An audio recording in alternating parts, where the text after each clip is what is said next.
A service of KIBMradio.com, the Internet's home for an all old-time radio.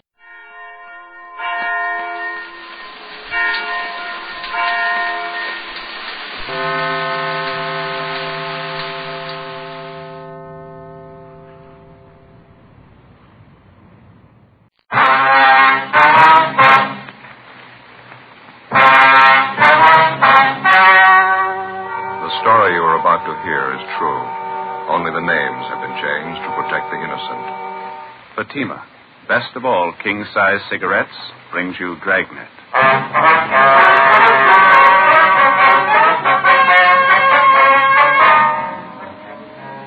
You're a detective sergeant. You're assigned a robbery detail. A gang of hijackers has set up operations in your city. Truckloads of merchandise worth thousands of dollars vanish completely. The criminals know their business. Their system appears foolproof. Your job, stop them. Fatima, best of all king-size cigarettes. Definitely the best quality in its class, but the same price as the cigarette you're now smoking. Now, because of its quality, more smokers coast to coast insist contains the finest domestic and Turkish tobaccos superbly blended. And Fatima is extra mild, with a much different, much better flavor and aroma. So compare Fatima yourself. Today, you'll find Fatima gives you all the advantages of extra length, plus Fatima quality, which no other king-size cigarette has. Remember, the cost of Fatima is the same as the cigarette you're now smoking. Remember, in Fatima, the difference is quality. Next time, buy Fatima.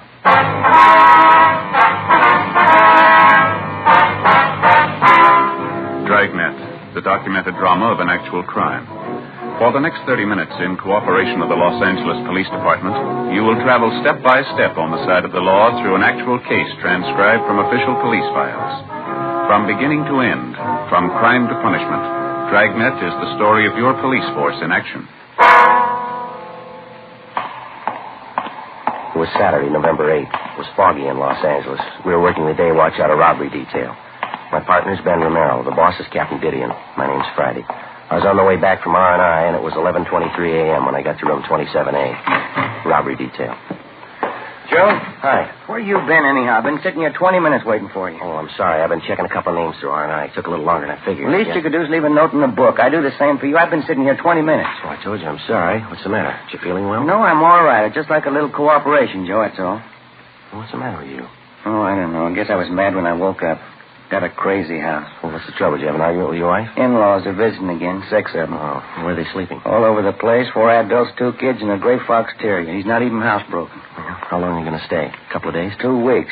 I don't know how I can last it out, Joe. They're crawling all over the place. Kids screaming, dog tearing up the front room, no privacy. I don't know what I'm going to do. Well, why don't you just level with them? Ask them if they wouldn't mind staying at a motel for a couple of days. I suggested that to the wife this morning. What'd she think? That's when the argument started. Oh.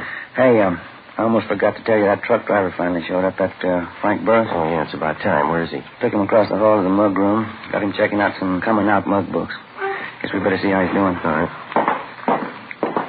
He sure took his time getting here, didn't he? Yeah, didn't offer any excuses. He's no more help than he was yesterday. Yeah? Surly. Not very cooperating. How you doing, Mr. Burris? You remember my partner, Sergeant Friday. How are you, Burris? I got a headache. This is just a waste of time waiting through all these pictures. I've been through 2 of these books already. I couldn't identify any of the guys. Yeah, well, we know it's pretty tedious. We'd just like to have you check through a few more volumes, if you wouldn't mind. Look, I don't mind giving you a hand when I got time, but I got things to do today. I got something on for tonight. Have to get a haircut, my suit pressed. Well, this thing's pretty important to us, Burroughs. I know we're putting you out, but we need every lead we can get. We'd certainly appreciate it if you could just give us a little more cooperation.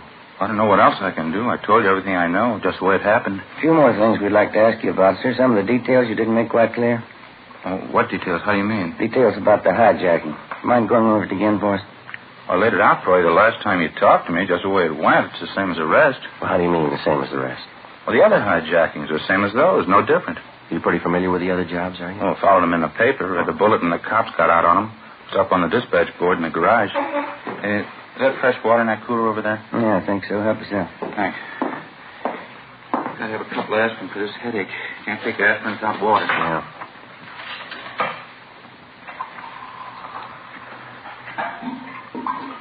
You've been driving a couple of years for Lavelle Trucking Line. Is that right, Burroughs? That's right, yeah. What if you'd mind running it through for us again, Burroughs? Maybe there's a few details about the thing that you forgot to mention, huh? Well, it won't be any different than last time. I pulled out from the loading dock about 6 o'clock yesterday morning, hauling a load of Scotch whiskey over to Phoenix. Mm-hmm. Pulled up for the red light at Alameda and Jackson. That's when the guy pulled open the door and got in next to me. Put a gun in my ribs, told me to look straight ahead. First thing he did was hand me that pair of goggles and tell me to put them on. Same kind the welders use. Front of the lens was covered with tape. I put them on. I couldn't see a thing. Guy took over the wheel and started driving. Well, did you have any idea what direction you were heading in? No, not with the goggles on. I tried to follow at first, but I got all mixed up. Couldn't tell where he was driving. Made quite a few turns. He drove about 20, 25 minutes, I guess, before we pulled up. Mm-hmm. That's where the switching point was. 2 more guys met us there. I could only tell by the voices. They pulled me out of the truck and put me in a car. Well, can you tell us anything at all about that transfer point? I mean, were there any sounds, anything like that would give you an idea that maybe where you were? Well, I figured it must have been someplace out in the valley, pretty far out. No traffic sounds at all, just crickets, things like that. Mm-hmm. They got me in that car, drove around about an hour, I figure. And they put me on the side of the road, told me to leave the goggles on for 10 minutes, and then they drove off. Well, how about those 2 men at the transfer point? If you heard their voices again, you think you could recognize them? I don't know. I doubt it. They didn't say too much. Not that I heard, anyway. I'm just curious, Burroughs. How is it you thought of calling your company first instead of the police? Well, it's their cargo, a whole load of whiskey. If somebody hijacked it, I figure the company ought to be the first to know. I'd like to ask you just one more question. There's no offense intended here. Yeah? You ever been arrested? Well, why? What'd that have to do with it? Well, probably nothing at all. Have you ever been arrested? I'd like to set you straight on it right now. If you think I was working inside on this thing, you got it wrong. I didn't have anything to do with it. Then there's nothing to worry about, is there? All right. Yeah, I've been arrested. When was that, Burroughs? About 10 years ago. It was back east, West Virginia. What was the charge? Hijacking. Our record showed no previous arrests for Frank Burroughs. For the next few days, he was kept under observation. When we got the kickback from Washington, it showed Burroughs had one previous arrest, the one he told us about, for hijacking. We checked all his friends, relatives, and associates. We found nothing suspicious. His employer said that they were aware of his police record, but they told us that Burroughs was one of the best drivers they had. There was nothing to link him with a series of hijackings which had been going on all over the city for the past month. Our crime lab checked the pair of goggles which Burroughs had been forced to wear during the hijacking. They were an ordinary industrial type, easily obtained and impossible to trace. Other than those belonging to Burroughs, there were no fingerprints on them. Late that afternoon, the missing truck and trailer was found empty in a deserted section of the valley. No latent fingerprints or other physical evidence. 9 a.m. the next morning, we met with Captain Didion. Cargo's gone, huh? Not a trace of it. That's it, Skipper. High-grade Scotch whiskey, 150 cases. Got out of Bolton all the liquor wholesalers. The serial number's listed. That ex-con Burroughs, nothing turned up on him? No, nothing. We double-checked everything about him. He's clean. You didn't get a thing off that abandoned truck? No prints, no physical evidence. Seems like they got it down to a science. Tell that to Thad Brown. He's getting all the kicks from the warehouse operators. 30 days and 6 hijackings. How about moving faster? Well, as you know, we got 12 stakeouts running down freight loads, Skipper. Yeah. Incoming, outgoing. Got 3 girls in the stats office doing nothing but making runs for us. No new suspect. We got a meeting with an informant after lunch. He figures he may have something. There's nothing to bank on. How about an inside tip-off on these jobs? Any indication the gang's working something like that? No, nothing definite, Skipper. Jobs seem to be pretty well cased, though. We've checked out everybody with a record working for the trucking lines. No reason to think any of them had a hand in it. Excuse me a minute. Didion. Yeah. Live Oak near Trenton Avenue. Yeah, I got it right. Thank you. We got another truck early this morning. Where? There's the location. Better move on it. Looks like they got their signals crossed. How do you mean? Doesn't make sense. The cargo they hijacked. What was it? A load of toothbrushes. 9:23 a.m. Ben and I drove to the intersection of Live Oak Drive and Trenton Avenue in the Hollywood Hills, where we located the latest driver to fall victim to the gang of hijackers. His story was the same as the others. He'd stopped his truck for a red light at a deserted intersection when a man jumped on the running board and pointed a gun at his head. The man with the gun took over the wheel and forced the driver to put on a pair of blacked-out welder's goggles. Then the truck was moved to a remote spot where the driver was transferred to a car and later released in a remote section of the Hollywood Hills. The hijacked truck was found empty a day later. And again, there was no physical evidence, no fingerprints. The driver could add little to what we already knew. The only point that made the case any different from those that had gone before was the cargo that had been stolen, a load of toothbrushes. We began an immediate check of the neighborhood where, according to the driver, he was first held up. It was a fairly remote intersection in the San Fernando Valley. After 4 hours of interviewing ranchers and gas station attendants, we talked to the operator of a practice driving range for golfers located just off the highway. His name was Fred Garrison. Matter of fact, I did notice something out of the ordinary this morning. A little before 6 a.m., I think. Spotted this big semi turning off on that dirt road down the highway there. Which dirt road is that, Mr. Garrett? Oh, right up the highway there. See it? Oh, It turns off by that clump of trees. Mm-hmm. Couldn't figure out why a big truck and trailer be taking that road. Doesn't make sense. How do you mean, sir? Well, it's a dead end. No reason why a driver would turn off there by mistake. There's a big sign right there at the intersection. Says not a through street. Right there. See it? Plain as day. I wonder if you could describe the truck for us, Mr. Garrison. Well, it's pretty good size. One of those big aluminum jobs. Black lettering on the side, I think. Yeah, it turned off the highway, went down the dirt road a little ways, and then it turned off into that grove of trees, and the driver cut the lights. Mm-hmm. Did you notice any activity going on at all? No, I didn't. Oh, maybe I should have walked over and checked it. I figured it was just some truck driver pulling up to catch a few winks of sleep. I see. My boy Dave was with me at the time. Wanted to check it, but I told him to mind his own business. Says a couple of minutes after the truck pulled in, he saw a gray sedan come down the road and park next to the truck, right in that same clump of trees. Well, now, didn't all this look a little suspicious to you, sir? Oh, I suppose so, in a way. I just don't like to meddle where it's not my business, that's all. Well, did your boy Dave get a good look at this gray sedan? Do you know that? You want to come in the office and sit down? Sure. Oh, thanks. Hey, sit right there if you like. Fine, thank you. Let's see now. Where were we? About your boy Dave? Oh, yeah. You said that he saw a gray sedan pull in next to the truck over in that clump of trees. Did he mention anything else that he noticed about the car? I mean, other than the fact that it was a gray sedan. Well, yeah, I think he did say something else about it. Now, let's see. Wasn't listening too close at the time. Dave's doing some errands downtown for me right now. He'll be phoning in pretty soon, though. I can ask him about it then. He paid a lot more attention to the thing than I did. Well, how long were the truck and trailer and that sedan parked in the grove of trees? Do you remember that? Yeah, well, not too long. Maybe 15, 20 minutes. Mm-hmm. The car pulled out first and took off down the highway away from town. That way, see? Mm-hmm. And the truck and trailer left a few minutes after. What do you figure they were up to? We've got an idea. What time was that again, sir, when you saw the truck turn off the highway onto the dirt road? About 6 a.m. Maybe a few minutes one way or the other. I wonder if you'd show us the exact spot where you saw that truck park, would you? Oh, sure. Here. You want to come over here with me to the window? All right. Now, you see the clump of trees there? Yeah. Eucalyptus. Mm-hmm. They border right on the road? Yeah. Maybe that's him now. All right. Garrison Fairways. Oh, yeah, Dave. How'd you make out?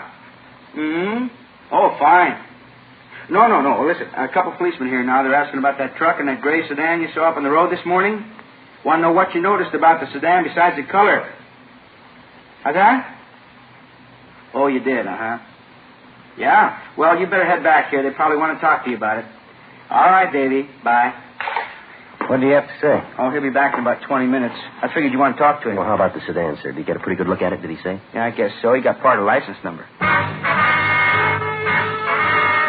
Fred Garrison's son, Dave, returned and gave us all the pertinent facts about the truck and the gray sedan which he'd noticed in the neighborhood early that morning.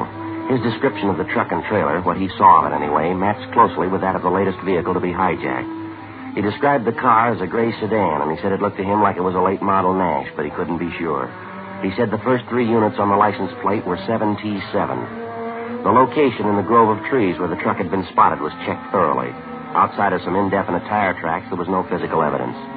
4:10 p.m., we put in a call to DMV and asked for a rundown on the 3 license plate numbers. The next morning, DMV returned to us a list of more than 1,000 auto registrations, which began with the figure 7T7. We went down the list and gradually eliminated 600 of these as not being physically close in description to the car seen by Garrison's boy, Dave. We kept checking. Almost 300 more on the list were registered in distant parts of the state. That left us with over 100 vehicles registered in or around Los Angeles to check out. It went slow. 3 weeks passed. We narrowed the list down to 23 possibles. Tuesday, December 10th. We were checking registrations with addresses in the east end of the city. What's the name on this one again? Perry. Walter R. Perry.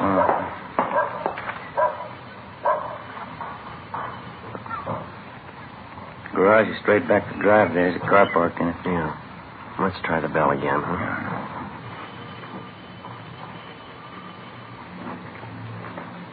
What do you say? All right, let's give the car a look. People sure do get careless. Nobody home, garage wide open, car sitting there. Qualifies so far. You want to check the steering post there, registration I slip? get it, yeah.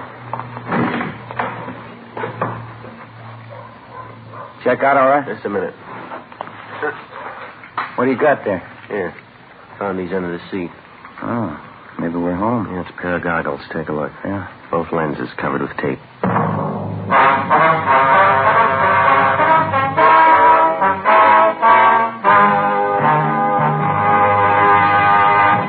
You're in the forgery division of the Metropolitan Police Department. Handwriting analysis.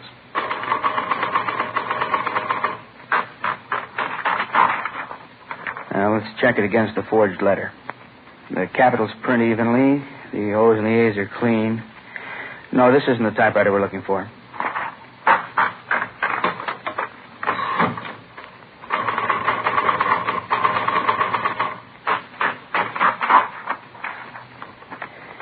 Yeah.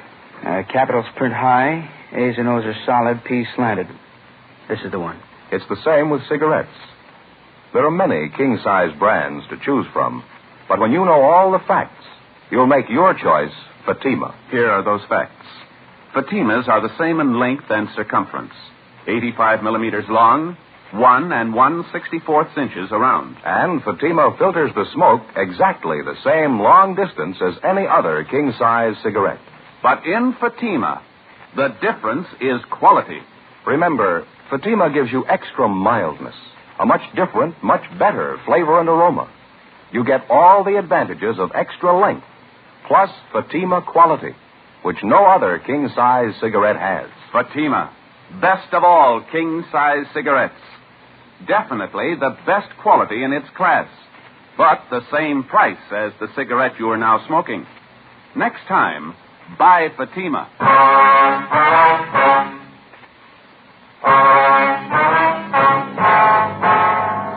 Tuesday, December 10th, 2:15 p.m. The pair of goggles found in the automobile registered to Walter R. Perry were the same brand and style as the goggles used to black out the truck drivers in all the previous hijackings. Ben and I searched the car, but we failed to come up with any additional physical evidence. We left the garage, checked the house again to make sure that there was nobody at home. Then we went down the street, close to the house, to where we parked our car. We put in a call to R&I and requested a make on Walter R. Perry. He had no previous criminal record. A few minutes later, we spotted two women loaded with grocery bags come down the street, go up the stairs of the Perry house, and let themselves in with a key. We went up to the front door, rang the bell, and the younger of the two women answered. Dark brown hair, blue eyes, about 5'6", 28, 29 years old. We identified ourselves, and she showed us into the living room. She told us her name was Leona Perry and that Walter Perry was her husband. They'd been married 11 years, no children. We asked her where her husband was, and she said he was out of town on a business trip up north to Monte Vista, California. We asked her what line of business he was in. Well, right now, Walter's a jewelry salesman. He works for himself. Has to do quite a bit of traveling. Your husband's blonde, about 5'9", 160 pounds, is that right? Yes, that's right. How'd he go up north, ma'am, do you know? Well, I think he went up by train. I'm not sure. You have any idea how we might contact your husband up north? No, I'm afraid I don't. He said he had a couple of business appointments in different towns in that area up there. He didn't tell me where he'd be staying. What's it about, Sergeant? Just a routine check, Miss Perry. Is that a photograph of your husband over there on the piano? Yes. Mm-hmm. When's he expected back, do you know? Well, let's see. This is Tuesday. He should be home sometime Thursday. I see. A minute ago, you said right now your husband's a jewelry salesman. Is that his usual line of work? No, Walter's a truck driver. You work here in Los Angeles? No, he drove for a company up north in the Bay Area, Oakland, Berkeley. We had that job for 10 years, almost from the day we were married. Mm-hmm. And then last December, he had a fight with the boss and quit. We moved down here to find work, but he just couldn't seem to get placed. How long has he been selling jewelry, ma'am? Oh, about 8 months, I'd say. He's doing very good at it. We have more now than when he was driving a truck. A lot of money in the jewelry business. Well, it's just you and your husband living here, is that right? No, my mother lives with us, too. We just got back from doing the shopping. I guess she's busy putting the groceries away. I see. Mom? Ma? Oh, say that's all right, ma'am. I think you can give us the information we need. Well, I'd like to know what this is about. I'd appreciate it if you'd tell me. Walter isn't in any kind of trouble, is he? Just a routine investigation, Miss Perry. Doesn't necessarily mean your husband's involved. I can tell you right now, my husband isn't involved in anything. Walter's never had trouble with the police in his life. Walter has trouble with the police? What is it, Leona? It's nothing, Ma. These policemen want to talk to Walter. They just want to ask him a few questions, that's all.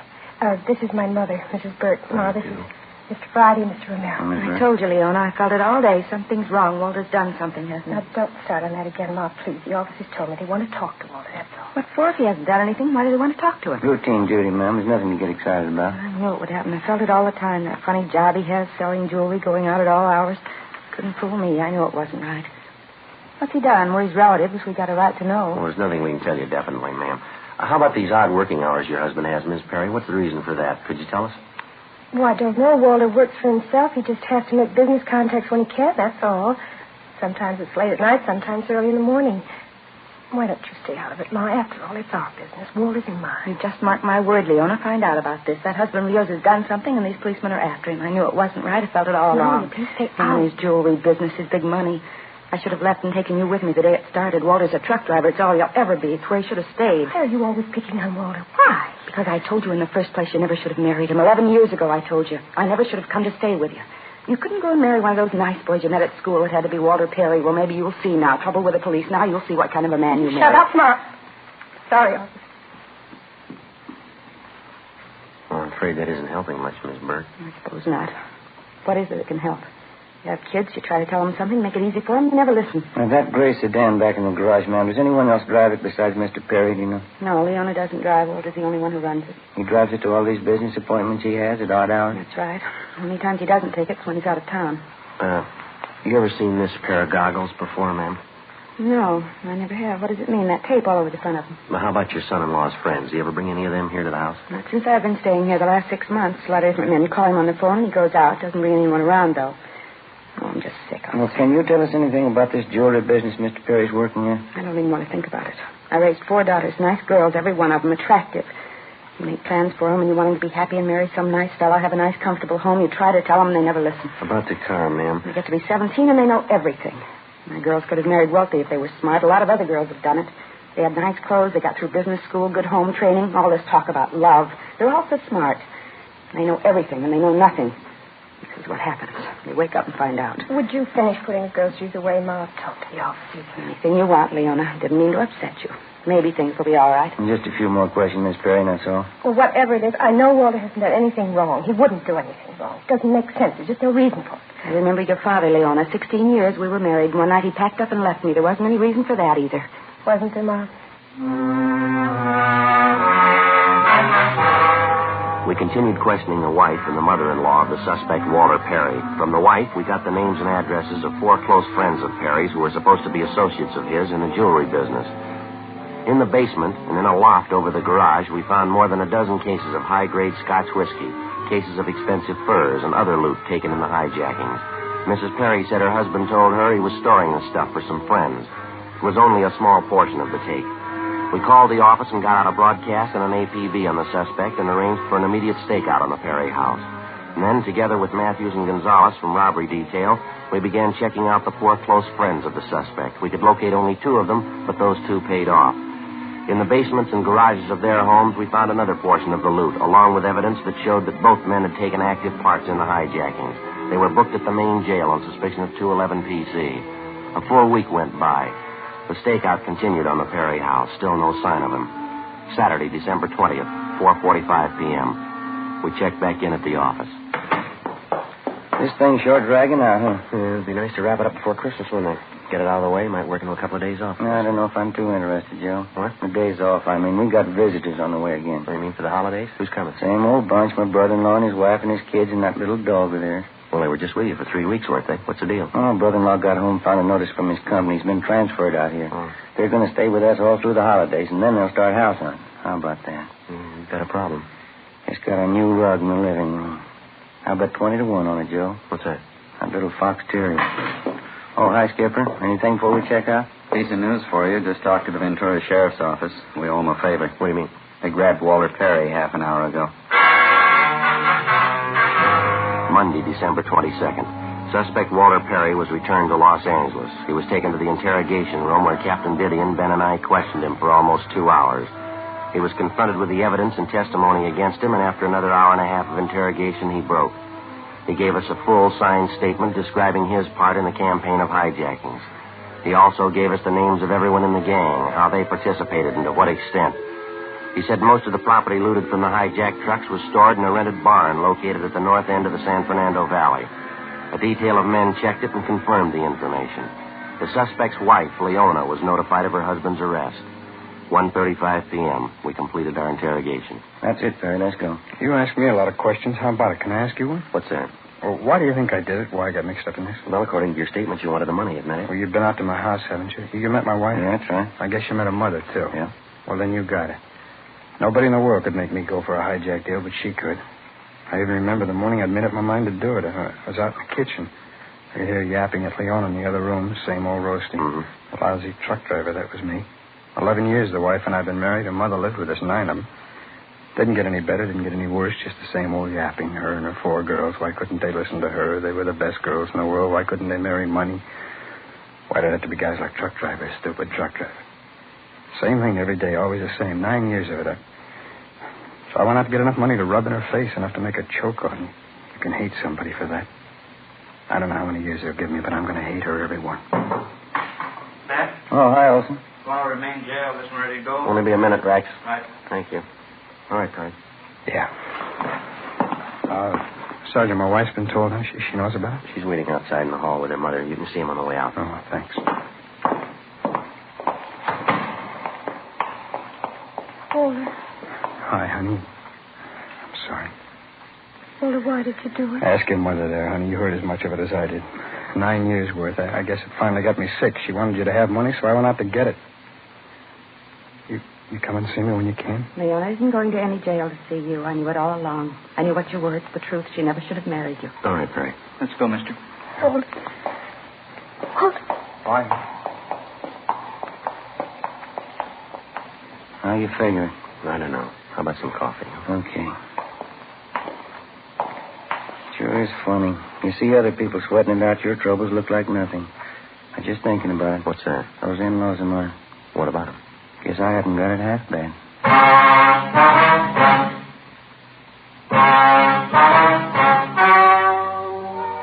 The story you have just heard was true.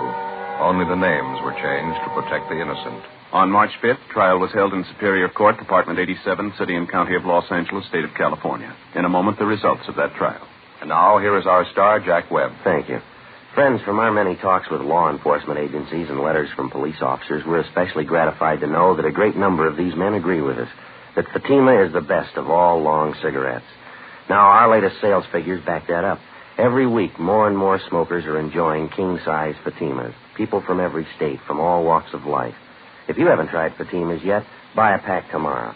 In Fatima, the difference is quality. The quality is better, but the cost of Fatima is the same as the cigarettes you're now smoking.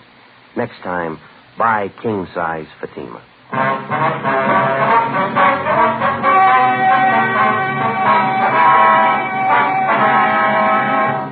Walter Richard Perry was tried and convicted on several counts of robbery in the first degree.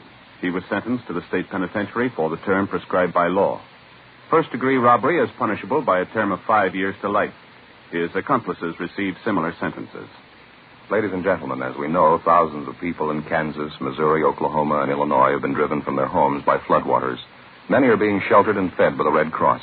All Americans are urged to give through their local Red Cross chapters. Your contribution of just $1 will give you a feeling of justifiable pride.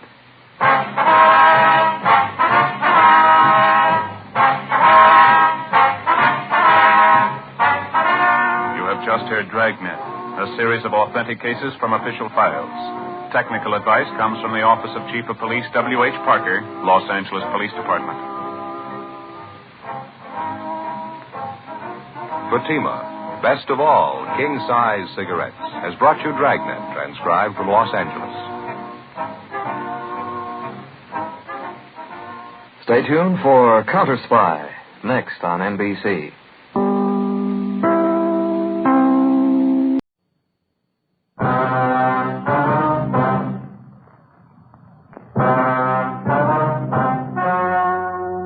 The story you are about to hear is true. Only the names have been changed to protect the innocent. Fatima, best of all king-size cigarettes, brings you Dragnet.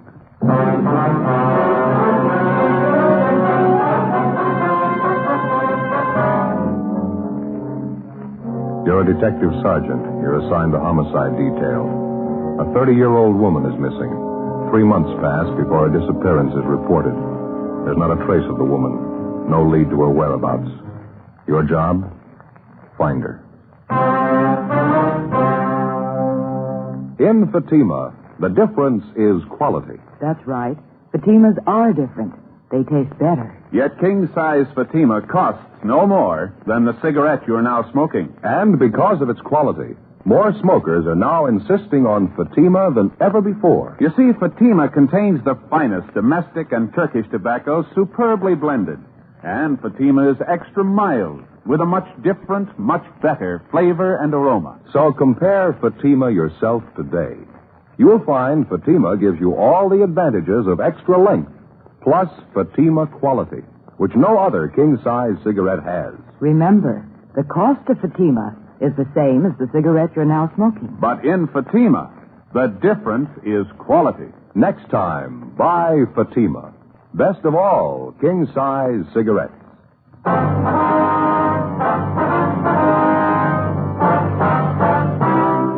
Dragnet, the documented drama of an actual crime. For the next 30 minutes, in cooperation with the Los Angeles Police Department, you will travel step by step on the side of the law through an actual case transcribed from official police files. From beginning to end, from crime to punishment, Dragnet is the story of your police force in action. It was Monday, June 9th. It was warm in Los Angeles. We were working the day watch out of homicide detail. My partner's Ben Romero. The boss is Thad Brown, chief of detectives. My name's Friday. I was on the way back from the stats office, and it was 10:18 a.m. when I got to room 42. Homicide. Hiya, Joe. Been waiting for you. Hi.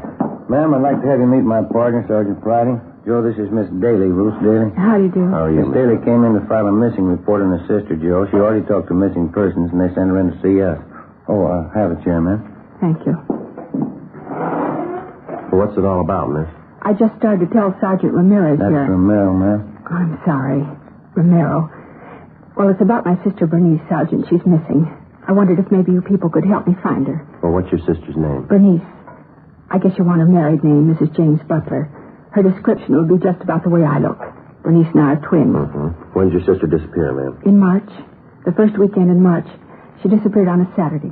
Well, that's 3 months ago, Miss Daly. How is it this wasn't reported sooner? Well, as a matter of fact, I halfway expected her husband to report it. I talked to him about it when Bernice was gone 2 weeks. He didn't seem too worried. Is there any reason for him not to worry? Well, there is no way.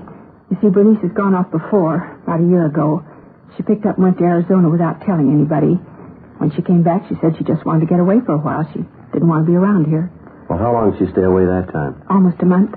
Well, how about your sister's married life? She get along with her husband all right? Well, first 5 years they were married, it worked all right. Then it sort of turned sour. I don't know what happened. They used to be happy. Well, what was the trouble, do you know? That's the funny part. I don't. Wouldn't even know who to blame for it, Jimmy or Bernice. Both of them started drinking a lot, pretty heavy. Seemed to me around that time Jimmy began to get a little funny. I see. Has he ever been violent towards your sister, Miss Daly? I mean, has he struck her or anything like that? Oh, no. Really, Jimmy's kind of a milquetoast character. Timid, skinny.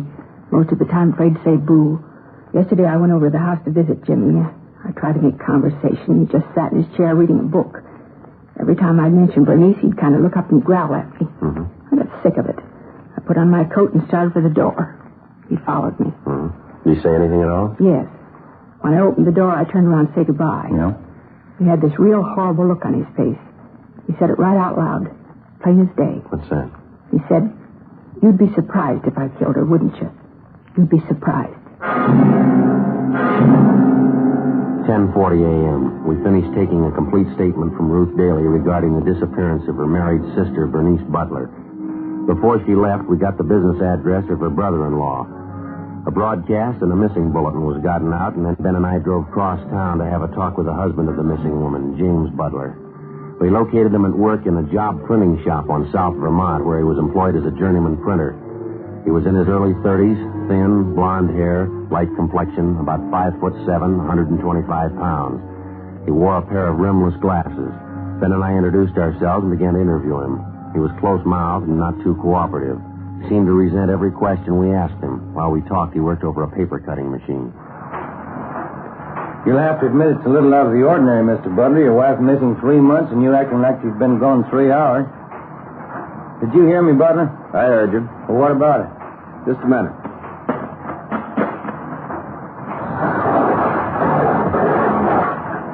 Well, I You know, it's not ordinary her going away. I'm married to her. I know my own wife. We talked to your wife's sister this morning, Ruth Daly. She seems to think you might know all about your wife disappearing. She does? That's right. In my way, I got to get that other set of cards. Oh, yeah. What do you think? I don't know. There's something wrong with him. Sure got a big grudge for somebody his size. I wonder what that girl meant when she called him bashful. Yeah, about as bashful as a wild boar in a plum thicket. In my way, I got to get in there. Yeah, go ahead.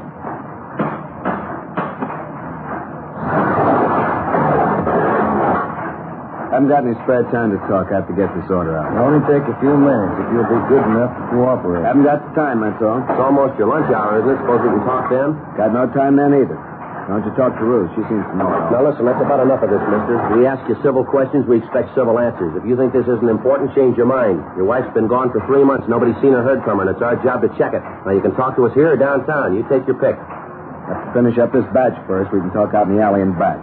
I want everybody knowing my business. That's fine with us. You do what you have to do. We'll wait for you. Sure is aching for an argument, huh? Yeah, I wonder what his big trouble is. Maybe a hangover. Looks a little used up. Yeah, it could be. If he had something to do with his wife's disappearing, you'd think he'd try to cover the way he's acting. He doesn't seem to care what we think. Well, let's see what kind of a story he's got. Okay, it's this way, out back. Well, go ahead. Yeah, what's the big deal? You ever been arrested, Butler? Nope. Almost a couple of times. They couldn't get me. What kind of trouble were you in? They said they didn't get me. I'm not going to put myself in hot water. We'd like to find out how your wife was before she disappeared. You know of any reason why she'd go off the way she did? Any reason why she'd stay away 3 months without any word? No, I don't know any reason. Well, how about your relatives, your friends? You checked to see if she might be with one of them? They'd call if she was. You never checked with them? No.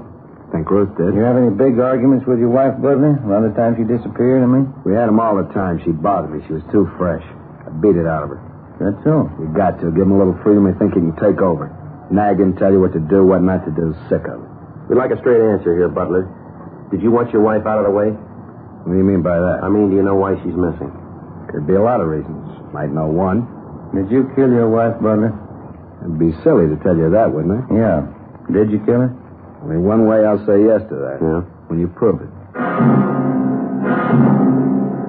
Well, it wasn't easy to understand. From the way it started, our interview with James Butler would get us nothing. We had no evidence against him, nothing to indicate definitely that his wife had met foul play, nothing but a suspicious remark he was supposed to have made to his sister-in-law, Ruth Daly.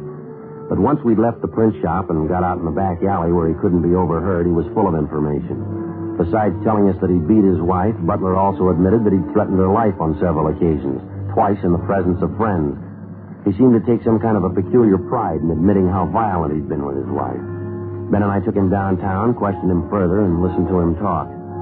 He made veiled hints that he'd been involved in various criminal activities in this country and also in Europe, that he was a close friend with a half a dozen notorious underworld gang leaders, that he was ruthless and clever enough to dispose of his wife if he wanted to and still avoid prosecution. While we were talking, Ben had James Butler's name and description double-checked through the Record Bureau files.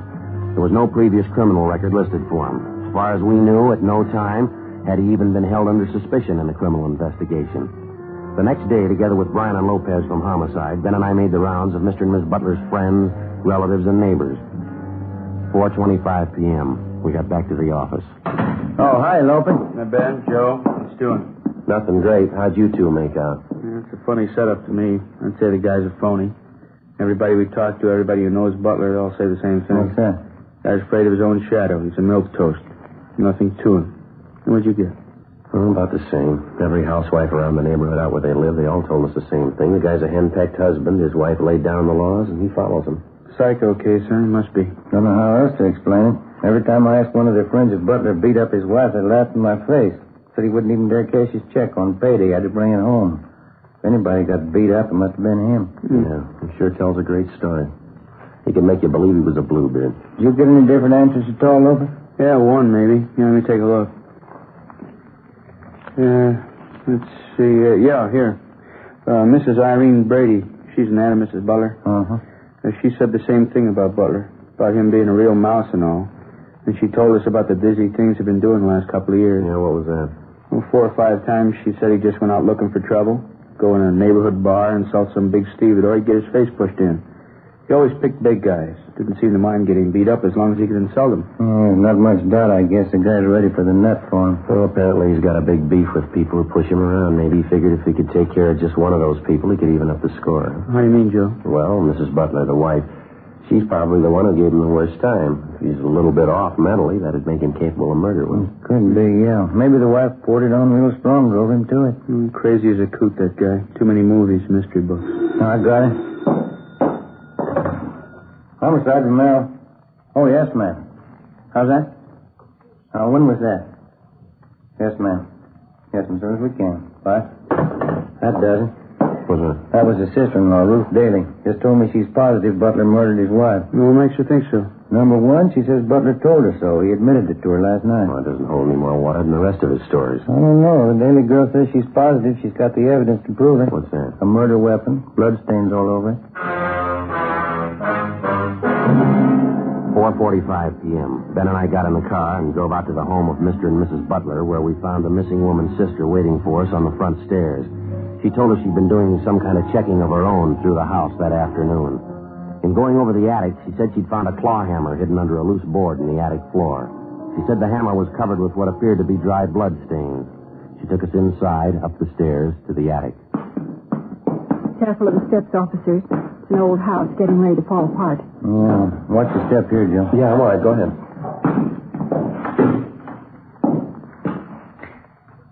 Light's good and bright. That's how I happen to see the loose boards over here. Mm-hmm.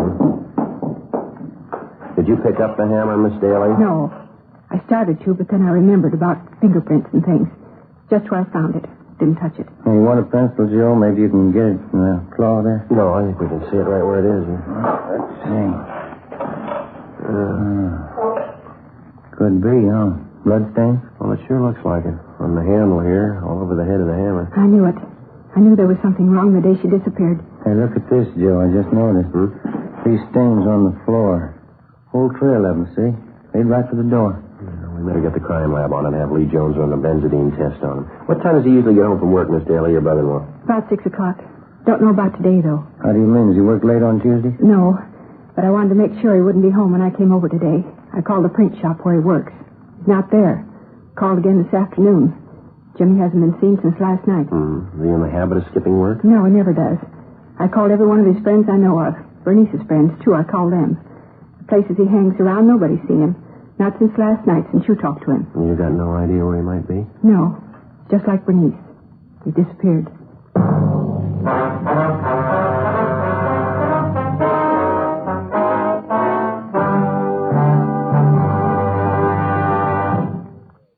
You're in the statistician's office of a Metropolitan Police Department. Have you made the run on this one? WMA, 5'7", 160 pounds. Suspect is left-handed, operates on foot. We punched up the master. The cards are in the machine. We'll make the run now.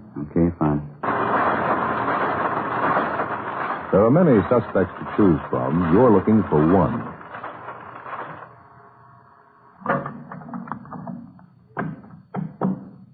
Thank you. Yeah, this is the one we want. When you have a choice to make, you want to be sure. And you can be sure of Fatima quality. That's why we ask you to compare Fatima with any other king-size cigarette. Side by side, Fatimas are the same in length and circumference.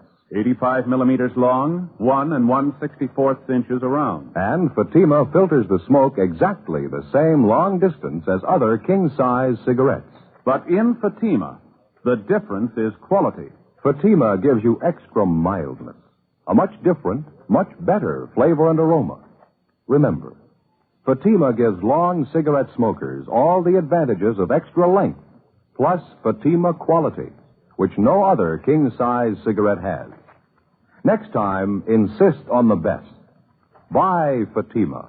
Best of all king-size cigarettes.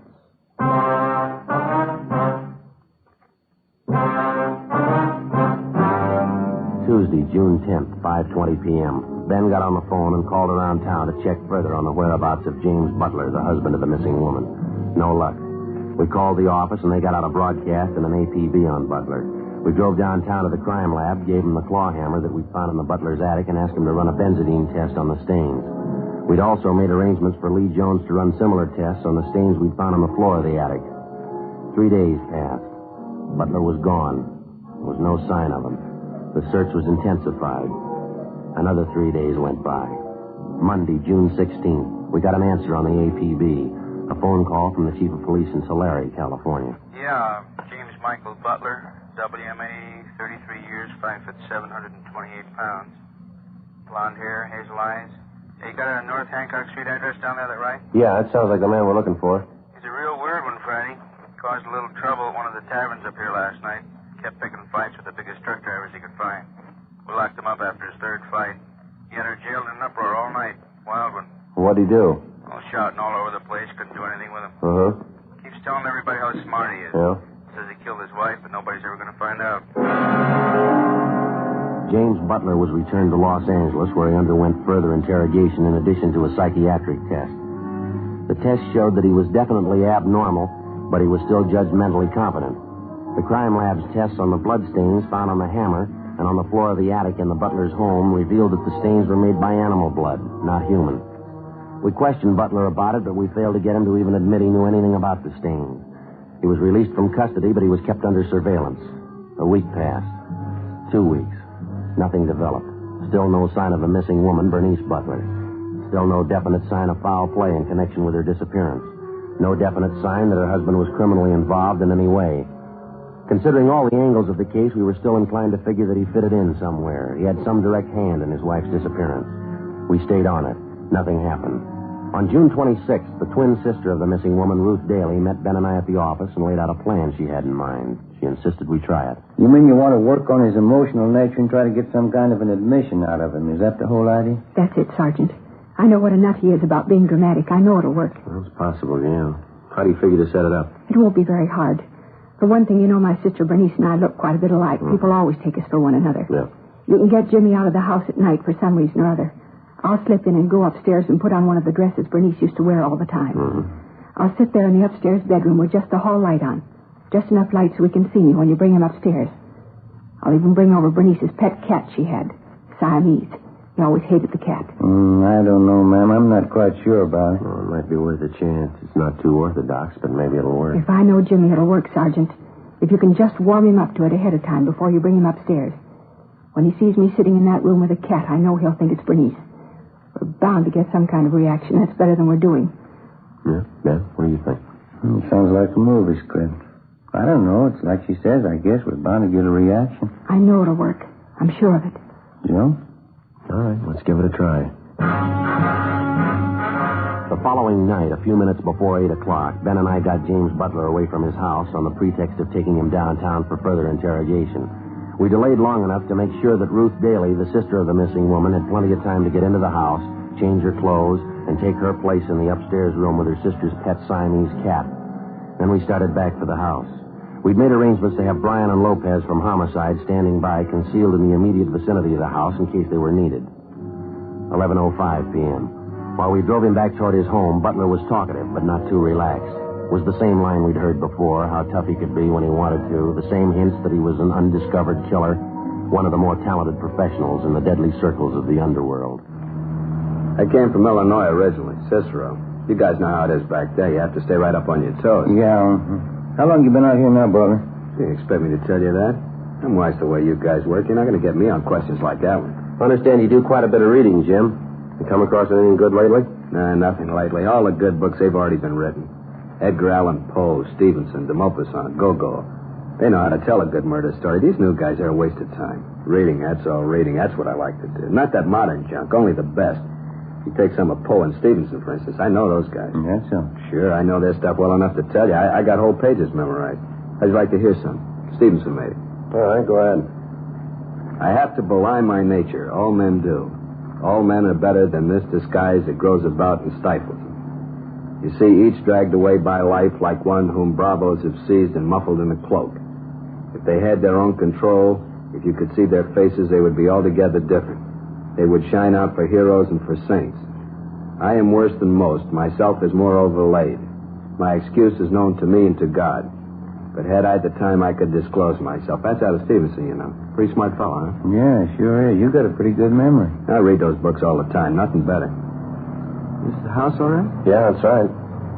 Well, maybe I'll see you later, huh? Thanks for the ride. Well, I'll tell you, we'd like to come in the house with you if you don't mind, Butler. One or two things we'd like to check over, if that's all right with you. It's all right, sure. Guess you ought to know by this time, huh? Nothing I'd hide in that house that you'd ever want to find. Come on, let's go.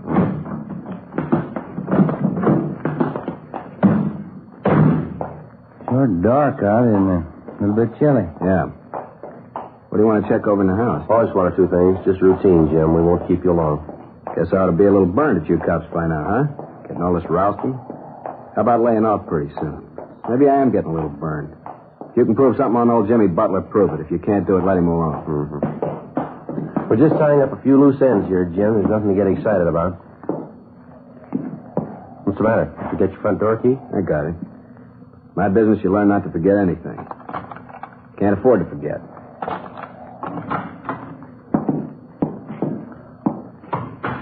Yeah, it's quite a big place you got, Butler. You stay here all by yourself? That's the way I like it, by myself. If you want to look at anything, you can look now. When you're through, I got some bourbon in the cellar. I keep a big booze cellar, you know. All first-rate stuff. What's the matter? Oh, nothing, Jim. Thought I heard a cat someplace, did you? No cats in this house. What do you mean you heard a cat? I hate the lousy things. I wouldn't have one. Didn't you tell us once your wife had a cat? I think it was you. You didn't like it much, did you? Killed the lousy thing. Got in an accident, killed it. Dumb wife of mine used to drive me crazy with it. Cat hair all over the place. You know how it is. Got in an accident, killed it. Mm-hmm. Yeah. There it is. I thought I heard it. Guess you got another one, huh, Butler? I'll get rid of that thing. I'll find him and get rid of him right now. Upstairs. I suppose the house makes you think of your wife quite a bit, doesn't it, Jim? What? Well, I mean, you spent so much time in it together, you and Bernice. It's got quite a few memories for you, I guess, huh? I'll find that thing if it takes all night. I'll get the axe and I'll find the thing. It's up here, all right. Maybe down the hall there. Bernice's room. She had the cat. What's it doing here? There's no reason for it. Could have wandered back in. Can't we get more light in this hallway? I can't see anything. Cat could be anywhere. What's it doing here alone? The cat was always with Bernice, never left her. Sounds to me like it's just around here, maybe through that door there. You think? It's Bernice's room. I killed the lousy cat. He couldn't be in there. Well, maybe it's just a cat out in the street, you know, out in the side alley, maybe, huh? Mm-hmm. Probably not even in the house. Take a look in her room here.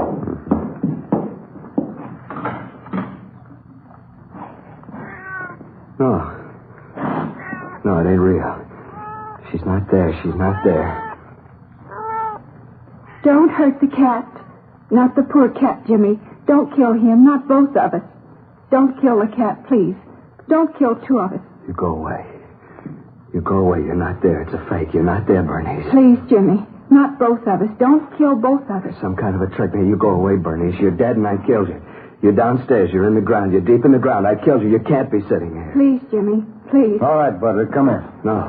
Get away. You get away from me. She's downstairs. She's in the ground. I'll show you. You can't trick me. I'll show you. Grab him, Ben. Grab him. Well, I can't. Dear God. Come on, Ben. Downstairs. Yeah. I tried to grab him. Tried to. He broke away. Yeah. Lopey. Here, Joe. Over here. Did you see it, Lopey? Yeah. Good drop from the window. He came fast. Yeah. Not too pretty, huh? Must be something, huh? How about getting a doctor? Yeah, he lost the doctors when he hit that sidewalk. There's only one thing left, I know. Yeah? Call a priest. In his suicide leap from the top story of his house, James Butler died instantly on the pavement below. Afterwards, when the reports were made out and the deputy coroner removed the body, a special detail of men was sent out to help probe the grounds around the Butler home and also the ground directly beneath the house. The search was thorough.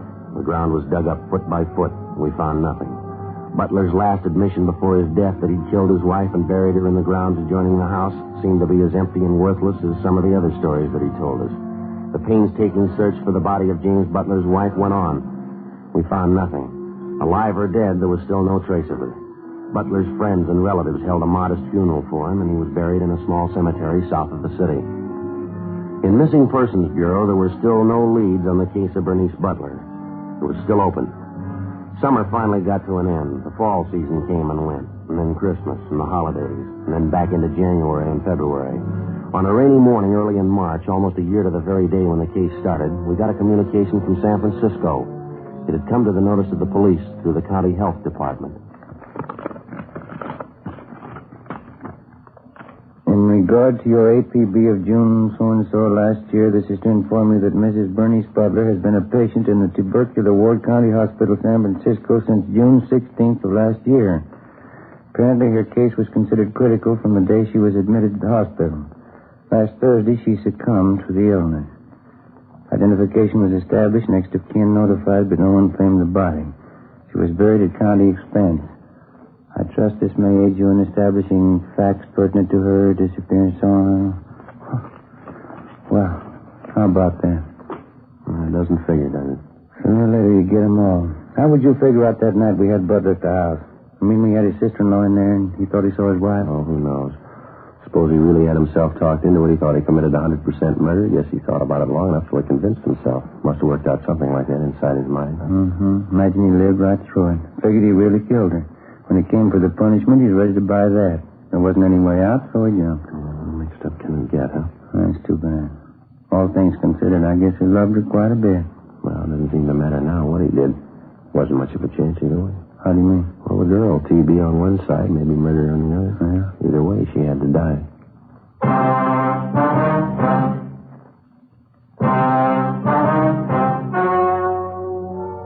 The story you've just heard was true. Only the names were changed to protect the innocent. On March 9th, a meeting was held in the office of Captain of Homicide, Police Department, City and County of Los Angeles, State of California. In a moment, the results of that meeting. And now, here is our star, Jack Webb. Thank you. Friends, we've spent about 2 of the past 30 minutes telling you why so many smokers coast to coast have switched to king-size Fatima. And they really have. Just listen to some of these brand-new sales figures. I'll give you a few of them state by state, alphabetically, just as they're listed here. Fatima sales up 92%, up 72%, up 107%, up 192%, up 69%. And so it goes, up and up. Thousands and thousands of king-size cigarette smokers are changing to Fatima. And there's a reason. Fatimas cost no more than the cigarettes you're now smoking. They filter the smoke exactly the same long distance as other king-size cigarettes. Yet there's a big difference. Fatima quality, which no other king-size cigarette has. Buy them tomorrow in the golden yellow package. Fatima, best of all king-size cigarettes.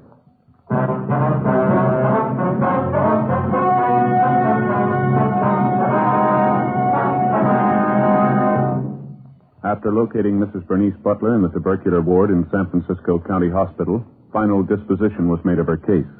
Her late husband, James Butler, was cleared of any connection with her disappearance.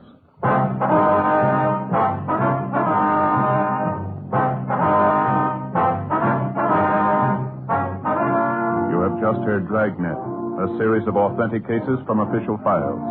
Technical advice comes from the Office of Chief of Police W.H. Parker, Los Angeles Police Department.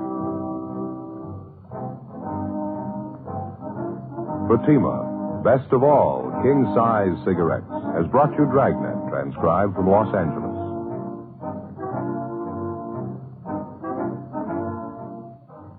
Stay tuned for Counter Spy, next on NBC.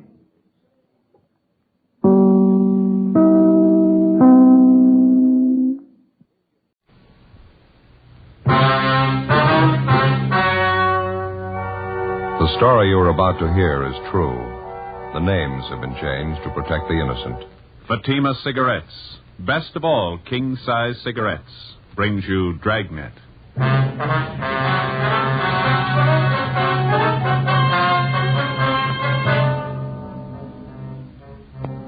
You're a detective sergeant. You're assigned to Juvenile Bureau. A series of crimes suddenly starts among teenage children in your city. Robberies, burglaries, bodily assault. There doesn't seem to be any reason for it. The crime wave grows. Your job? Stop it. In Fatima, the difference is quality. That's right. Fatimas are different. They're extra mild. Yet king-size Fatima costs no more than the cigarette you're now smoking. And because of its quality, More smokers are now insisting on Fatima than ever before. You see, Fatima contains the finest domestic and Turkish tobaccos, superbly blended. And Fatima is extra mild, with a much different, much better flavor and aroma. So compare Fatima yourself today.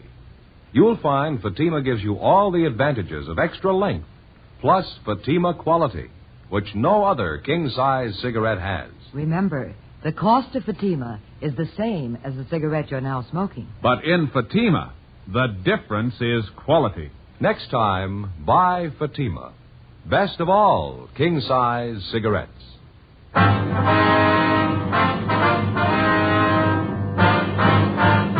Dragnet, the documented drama of an actual crime. For the next 30 minutes, in cooperation with the Los Angeles Police Department, you will travel step by step on the side of the law through an actual case transcribed from official police files. From beginning to end, from crime to punishment, Dragnet is the story of your police force in action.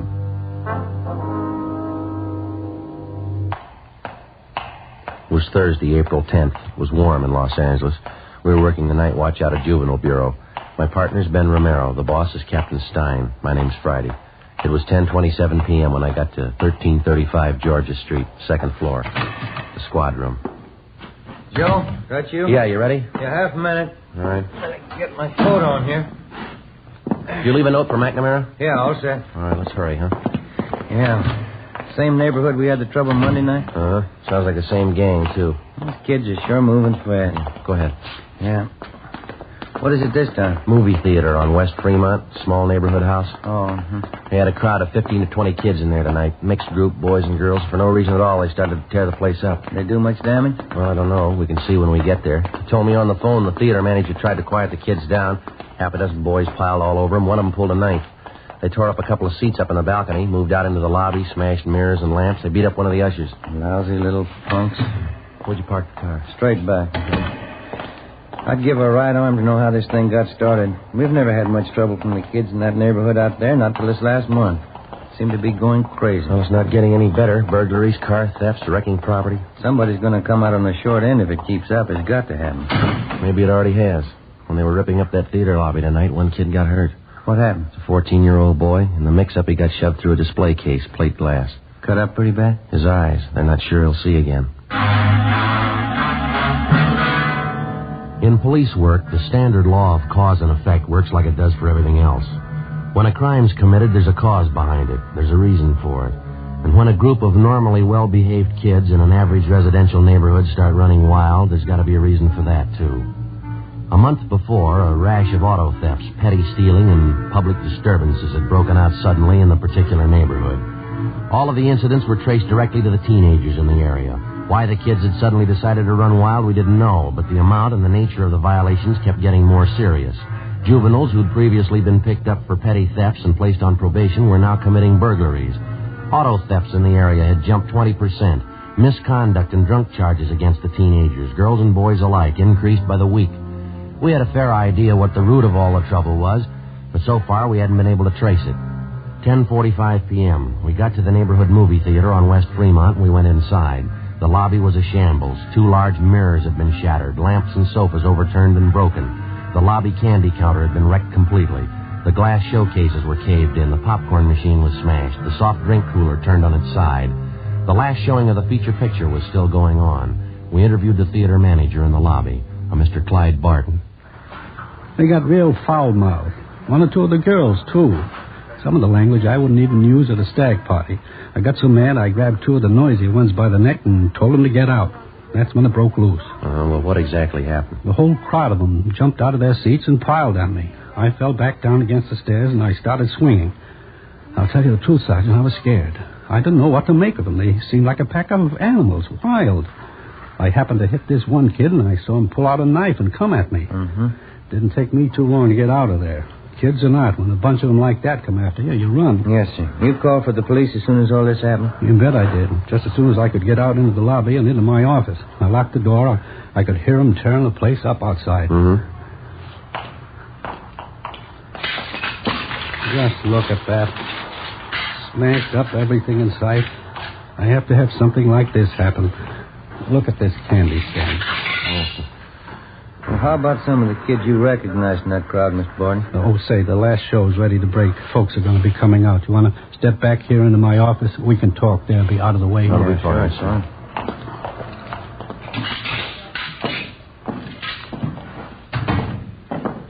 Here we are. Pull up a chair for yourself, officers. Yeah, thank you.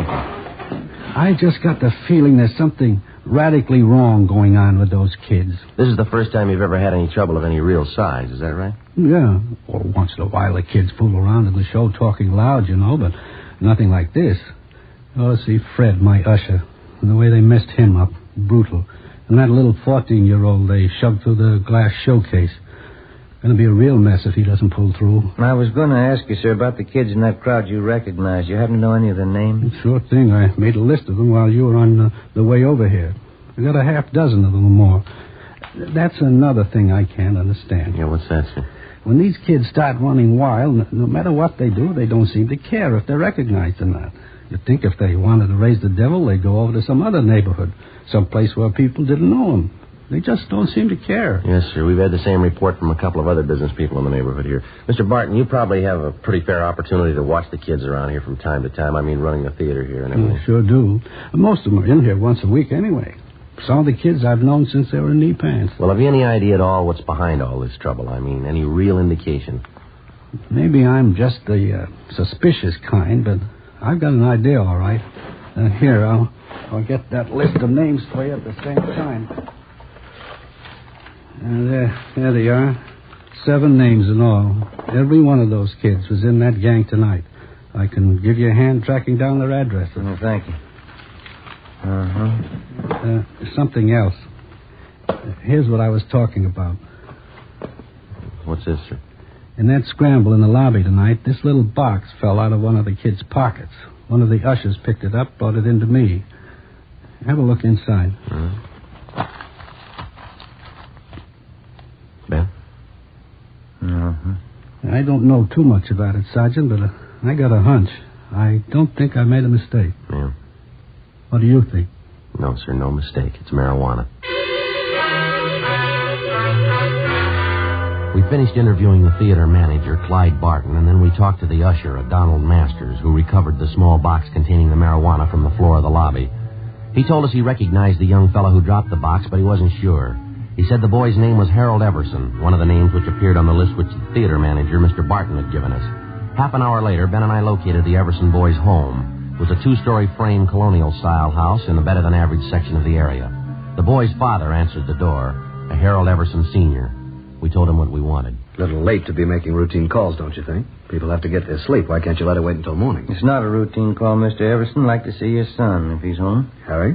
What do you have to see him about? Well, do you have any idea where your boy spent his time tonight, sir? He said he was going down to the gym, play a little basketball, and he was going to the library. It's a school night. He had studying to do. I think maybe you ought to keep a little closer check on your son, sir. That's not the way we get it. What are you getting at? I trust my boy. He said he was going to the gym and then to the library. He's got no reason to lie about it. They had a minor riot at the neighborhood movie down on West Fremont tonight. Gang of high school kids ran wild and wrecked the place. What's that got to do with Harry? A couple of people recognized him among the gang of kids. They said he did his share of wrecking along with the rest of them. Couldn't be. It's a lie. Harry didn't go to the show tonight. He told me when he got home. He even had his books with him. He spent the night at the library. I'd like to have you take a look at this, Mr. Everson. Huh? This box here. Would you recognize this at all? Yeah. Same kind of box my stomach pills come in. Got a little acid condition in my stomach. I take these pills for it. What's all this have to do with Harry? I'm going to open the box for you, Mr. Everson. I don't get it. What is this stuff? Someone saw your son drop the box in the lobby of the theater tonight. The box contains marijuana. It's stupid. It couldn't be right. I haven't got that kind of a boy. I know it isn't right. Do you mind if we talk to your son? Maybe he can explain it for us. Just a minute. I'll get him down here. All right, sir. Have a chair if you want. Thank you. Sure a nice place, huh, Joe? Yeah, beautiful furniture, isn't it? There's nothing like period furniture. Never goes out of date. Be just as much in style 10 years from now as it is today. Mm-hmm. We better be sure and tag by Georgia Street Hospital on the way back and see how that kid's doing. You know, the one that was hurt at the show. Oh, yeah. This is my boy, Harry, officers. Oh, Harry? How are you, sir? Harry just told me, officers, he doesn't know what this is all about. He was at the library, like I said. Well, sure, I was there till they closed. Somebody made a mistake. I wasn't at the show tonight. Harry, do you know Mr. Barton, the man who runs the theater? Yeah, I know him. Why? Well, he swears you were there tonight. So does one of the ushers. Who? Boy by the name of Donald Masters. He says he knows you pretty well. I don't know any Donald Masters. You go to the same high school together, son. You're in the same class. I told you I don't know any Donald Masters. What about this, Harry? Huh? This box here. Do you recognize this? No. What's the matter, son? What is it, Harry? What's wrong with you? Nothing. I don't know whose it is. It's not mine. Was lost in the lobby of the theater tonight. Masters says he saw you drop it. He's lying. I hate the kid's guts anyway. He's lying. Thought you said you didn't know him, son. What's wrong with you? What are you shaking for? What kind of a story are you trying to tell? I didn't mean it, Dad. The kid got the stuff for me. I didn't mean to get it. I didn't mean to, Dad. It's beginning to look like I'm the dummy of the family. Huh? Take it easy, Mr. Everson. Harry, you're a liar. The kid got the stuff for me. That is the truth. I didn't buy it. You want him downtown, officer? Afraid so, Mr. Everson. Like to have you come down with him. Get your clothes on. Go back to your room and get your clothes on. Okay, Dad. Hard to believe. My son using marijuana. I can't tell you how I feel. I'm afraid there's going to be more folks feeling the same way before this is cleaned up. It'd be different if Harry didn't have a chance, but good home, good training. The boys had the best I could give him. Yes, sir. Wife and I, we never thought we had a worry in the world as far as Harry was concerned. Yes, sir. Maybe that's why it happened. Before we left the Everson house, we checked the boy's room and came up with another small box full of marijuana, which he'd hidden back in his closet. Besides Everson and his son, Harry, more than a half a dozen other teenagers who'd had a part in the theater brawl were rounded up and taken downtown along with their fathers for interrogation. By the time we finished our questioning and the teenagers had finished talking, we had most of the story pieced together. A story that had the parents so amazed that half of them thought the youngsters were making it up. The pattern was familiar enough for us to know that they were telling the truth. Almost 2 months before, word had gone around among the teenagers in the neighborhood that marijuana, along with various stimulating drugs, was to be had easily and in quantity for anybody who wanted them. Word was passed around that it was the new thing to do, the smart thing to do if you wanted to keep up with the crowd. In questioning the Everson boy, we found that he seemed to know more about the history and operations of the narcotics campaign in the neighborhood than the other boys did. I know one of the guys who first showed up with the stuff, name's Johnny Demring. He's about my age, 17. I used to know him pretty well. How do you mean he was the first to show up with the stuff, Harry? What kind of stuff? Marijuana. Some of the other things, you know, yellow jackets, goofballs. More of the kids go for them than they do for marijuana. Do the youngsters know what these goofballs are made of, son? Do they know what they are? Well, it's dope, I guess. Narcotics. The kids get a big kick out of them. I guess that's all they care. Mm-hmm. This Johnny Demring, does he sell the stuff around the neighborhood, Harry? Yeah, he was the first one. He's got a couple of other kids selling for him now. A couple of them are girls. They sell a lot for him. Johnny makes pretty good money. Yeah, I guess he does. Where does he get the stuff from, do you know? No, I wouldn't know that. Someplace downtown. Johnny knows a guy. He's never told anybody where he goes to meet the guy. Nobody ever goes with him. Was Johnny at the show with you tonight? No, he doesn't hang around with the kids much anymore. He's getting a little big time, I think.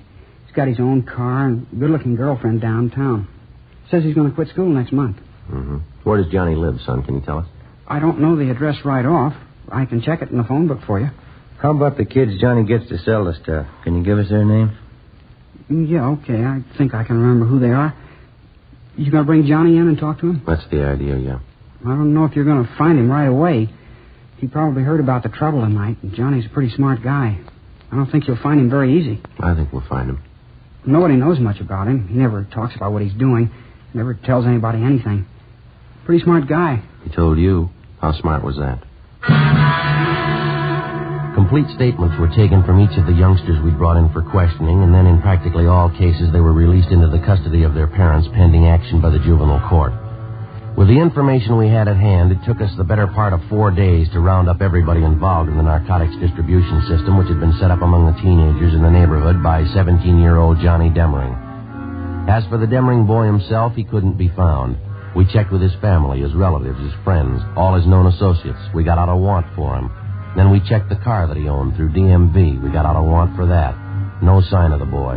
Narcotics detail gave us a hand and got their informants busy trying to track down the source of the dope for which the Demring boy had been the only neighborhood distributor.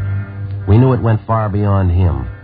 It reached to the same vicious men who make their money off the hopeless adult drug addict. The same vicious men who today are trying to build a new market for their wares among the young people of this country. Tuesday, April 29th. 2:30 p.m. I'll get it. Right. Juvenile Bureau, Romero. Oh, yeah, Brady. Yeah, huh? That's right. What's his name? Yeah, okay, right away. Right, bye. It's Brady from Narcotics. They figure they got our man. The Demring boy? No, the guy who pushed the stuff to Demring. Mm-hmm. His name's Jocko Harris. They found him in the county hospital this morning. Yeah. Somebody got a hold of him 2 nights ago and gave him a good working over. If we're lucky, we'll make it. What do you mean? He's not supposed to last out the day. 2:35 p.m. Ben and I left the office and went immediately to the county hospital where we were allowed to briefly interview the narcotics suspect, Jocko Harris. He was in a critical condition with a fracture of the skull. He gave us a statement in the form of a dying declaration. He admitted being the contact man for 17-year-old Johnny Demring, and he admitted also that he had kept the boy supplied with enough narcotics to keep the neighborhood teenage demand for the stuff fully satisfied. Seemed like a good kid. Never thought he'd turn. What do you mean, Jocko? How'd he turn? Why do you think I'm here? You mean he's the one who worked you over? Yeah. Where is he, Jocko? Do you know? No. Do you know where he's staying? Do you have any idea at all? No. Stole all my stuff. Every ounce. What was it, heroin? Yeah. Listen. Yeah? Get him. Fast. He's got enough junk to start a war.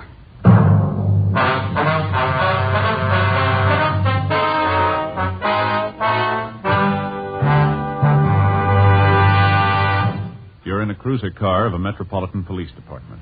You receive a routine radio call. All units, attention all units.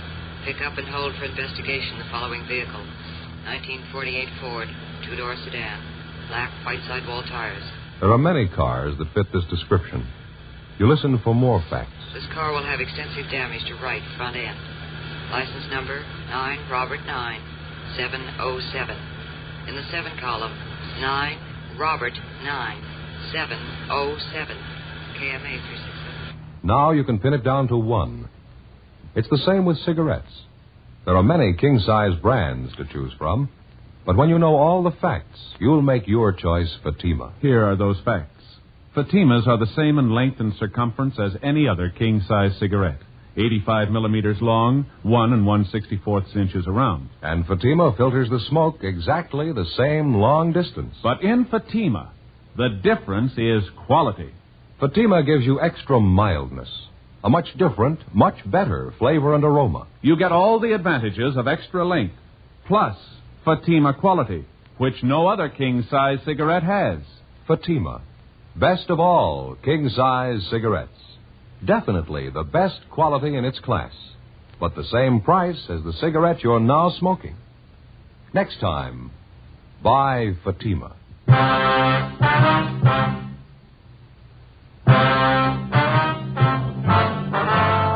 Wednesday, April 30th, 9 a.m. The hunt for 17-year-old Johnny Demring was intensified. To our knowledge, because of the information we'd gained from narcotics peddler Jocko Harris, the teenage youngster had a large store of high-grade heroin, which we knew, because of his inexperience, he was unaccustomed to dealing with. In his hands, the narcotics immediately became a lethal weapon. We knew that Johnny Demring had only one market to deal in, only one type of customer he was acquainted with, the teenager. In previous transactions, we knew that the youngsters received only a low-grade type of narcotic, highly diluted. We knew that if Demring succeeded in dispensing the highly concentrated store that he had on hand, and the juvenile customers he served tried it on themselves, it would very likely result in death. 3 p.m. Wednesday. Despite all our efforts, Johnny Demring and the store of high-grade narcotics which he'd hijacked from Jocko Harris were still missing. Wednesday, 12 noon. We began rechecking every one of the possible sources that might lead us to the suspect. One of them was the boy's mother, Mrs. Frances Demring. We talked to her at work. She was employed as a multigraph operator in the mailing department of a large downtown department store. Not since the last time you talked to me, Sergeant. I haven't heard a word from my boy. Nothing at all. Have you heard anything? Well, yes, ma'am, in a way. We've got an idea he's still somewhere in the city. That's why we figured we'd come back and talk to you again. Have you been in touch with your relatives in town recently, Miss Demring? I mean, those that Johnny might possibly contact? Yes, there's just my sister and my mother. Yes, ma'am. I guess it just wasn't to be right from the start. Johnny's father ran away, you know. Tried my best after that. Never seemed to be enough. Suppose there's no getting away from it. A boy needs a father. You can try all you want. They still need a father, some kind of discipline. Mm-hmm. How about the relatives you have out of town, Miss Demring? Any word from them at all about Johnny? No, Sergeant, nothing. Would you excuse me, please? This run here's finished. I have to get it off the machine. Sure, go right ahead. Yes, a terrible thing, Johnny getting mixed up in all this. Seems no matter how you try, it's never enough. Never enough. Do you have any idea at all where Johnny would most likely go in town if he didn't want to be seen, Mrs. Demring? Where'd he go? No, I wouldn't know that, Sergeant. First place, Johnny's never really been in trouble before. Well, how about Johnny's school friends, ma'am? Would there be any one of them he might possibly contact in a jam? None that I haven't told you about before, I don't think. Evelyn. She's the only one I suppose Johnny'd go to if he needed help, if he was in trouble. That's his girlfriend at the high school, isn't it, Evelyn Maxwell? Yes, that's right. Sweet girl. How about a girlfriend Johnny was supposed to have downtown somewhere, Mrs. Demring? Would you know anything about her? Nothing really, no. Her name was Betty, I think. You have no idea where she lived downtown? No, I don't, Sergeant. Well, all right, ma'am. Thank you very much. Appreciate it if you'd notify us if you hear anything about your son at all. All right, Sergeant, thank you. Tomorrow's Johnny's birthday, you know, I meant to tell you. Always expect Johnny home on his birthday. Seems no matter where he is, how he's tied up with his school or sports or something, Johnny always makes it home for his birthday. I see. I wonder how it'll be tomorrow. He's never missed once. Not once. Well, if he shows up, I guess you can count on one thing, ma'am. What's that? He's going to have to miss next year. 2 p.m. Ben and I picked up a glass of milk and a hot dog for lunch, and then we continued making a check of Johnny Demring's closest friends. Next in line after his mother was Demring's high school girlfriend, Evelyn Maxford. We located her at her home, a tall, attractive brunette, nicely dressed and well-mannered. She seemed unusually nervous as we interviewed her. I haven't heard a word, Sergeant. I know tomorrow's his birthday. His mother's expecting him home. I know he won't come, though. I'm sure of that. How are you sure, miss? Well, I just know that's all. I'd like to ask you again. Yes? Are you sure you haven't heard from Johnny Demring recently in the past 2 days or so? No, that's what I told you. Don't you believe me? Do you know why we're so anxious to locate Johnny, Miss Maxwell? Well, I think so. It's about the narcotics business. You say Johnny had a hand in it. He was selling those things to the kids. I still don't believe it myself. It's a lot more than that, the way it stands now, Miss Maxwell. What do you mean? Well, when he was at school, Johnny was kept supplied with narcotics by a man named Jocko Harris. He's what we call a pusher, kind of an in-between supply man in the narcotics trade. Mm-hmm. Well, 2 nights ago, Johnny caught up with this Harris. He beat him up badly enough to send him to the hospital with a fractured skull. And then Johnny stole every bit of narcotics that Harris had in his room, some of the strongest stuff you can buy on the market. That's why we want Johnny, Miss Maxwell. I don't think I understand. What does it mean? It means that most of the teenage kids Johnny's been supplying stuff to have been getting fairly weak grades of narcotics. If he gets some of this stuff to them and the kids start taking it, it might prove too strong for them. If they take too much of it, it could kill them outright. Mm-hmm.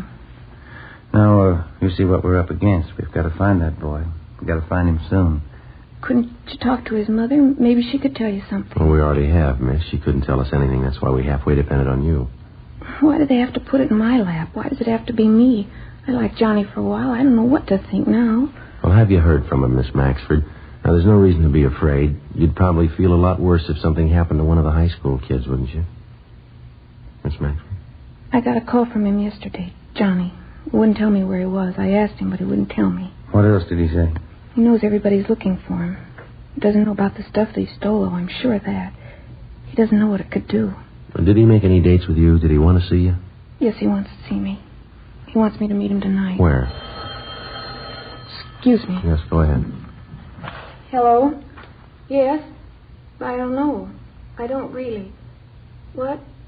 7 o'clock, all right. Yes, I'll meet you then. All right, goodbye. That was Johnny just then. He wanted to make sure I was going to meet him tonight. When? 7 o'clock tonight, right near Westlake Park. Which side, miss? The west side, Sergeant. I hope to God it's not true. What's that? The narcotics he stole from that man. You said they were powerful? Yes, we did. Johnny's been taking them for 2 days.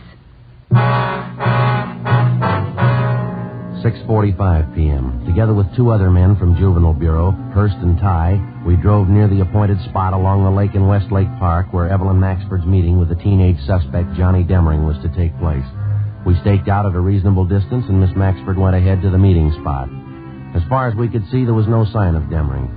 Somebody on the opposite side of the lake was playing a phonograph. The music came over faintly across the water. We watched the Maxford girl cross the long stretch of grass down to the lake. She approached the shore. We saw her stop and look down. Joe, let's go. Come on. Yeah. We ran all the way as fast as we could get there. When we got close enough, we found out the reason for the scream. He was lying face up on the ground near the edge of a small clump of trees close to the water. He was a good-looking boy, dark hair, good build. Took only one look, and you knew right away he was too young to be dead. You could argue for a week, but you wouldn't change it. He was dead. The girl stood over him, her face in her hands, crying. No marks on the body, Joe. None at all. Well, that must be it, huh? An overdose? It's the way it looks to me. We better get her out of here, hadn't we? Yeah. Miss Maxford? Come on, Miss Maxford. Yes, Sergeant. It's all right. It's all right now. We'll have one of the other men drive you home. We can take care of whatever has to be done here. He was a good boy, Sergeant. He was smart. How'd he ever get started in such a thing?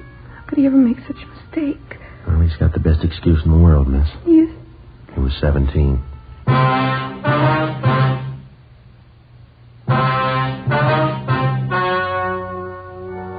The story you have just heard was true. The names were changed to protect the innocent. On May 2nd, a coroner's inquest was held at the county morgue, Hall of Justice, City and County of Los Angeles, State of California. In a moment, the results of that inquest. And now here is our star, Jack Webb. Thank you. Friends, it makes us very happy to know that so many of you have switched to king-size Fatimas. Now, this actual sales report I have here shows that in state after state, more people are smoking Fatimas every day. In the first state, Fatima sales are up 97%. The next state sales up 114%. Still another state, 117%. And still another, 69%. Well, those are just a few. Now, in my opinion, that can mean only one thing. That thousands and thousands of smokers, coast to coast, agree with what we've been saying. Fatima is the best of all king-size cigarettes. If you haven't smoked them yet, remember this. Fatimas cost no more than the cigarettes you've been smoking.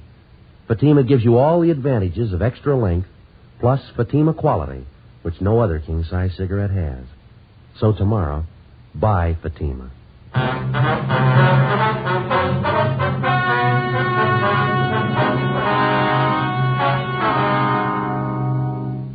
At the inquest, the coroner's jury ruled that 17-year-old John Andrew Demering had administered himself an overdose of narcotics and thus had taken his own life.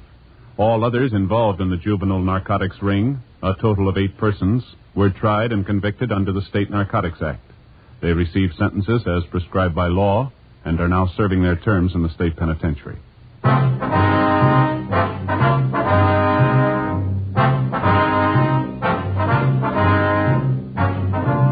You have just heard Dragnet, a series of authentic cases from official files. Technical advice comes from the Office of Chief of Police W.H. Parker, Los Angeles Police Department.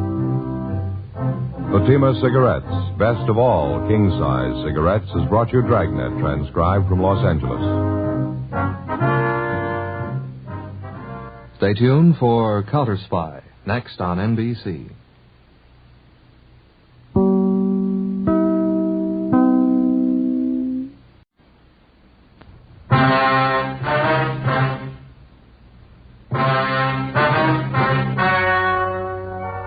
The story you are about to hear is true. The names have been changed to protect the innocent. Fatima Cigarettes, best of all king-size cigarettes, brings you Dragnet.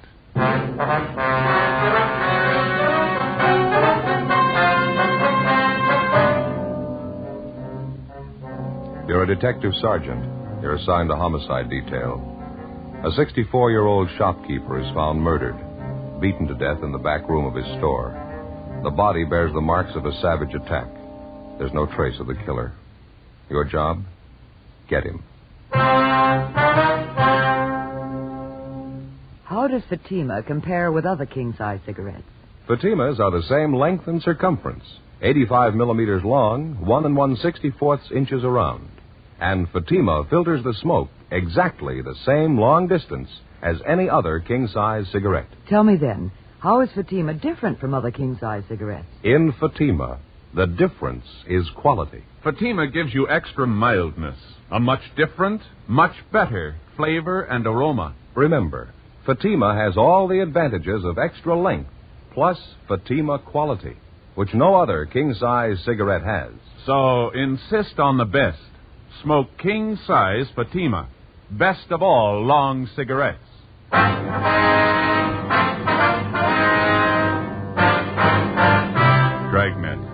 the documented drama of an actual crime. For the next 30 minutes, in cooperation with the Los Angeles Police Department, you will travel step by step on the side of the law through an actual case transcribed from official police files. From beginning to end, from crime to punishment, Dragnet is the story of your police force in action.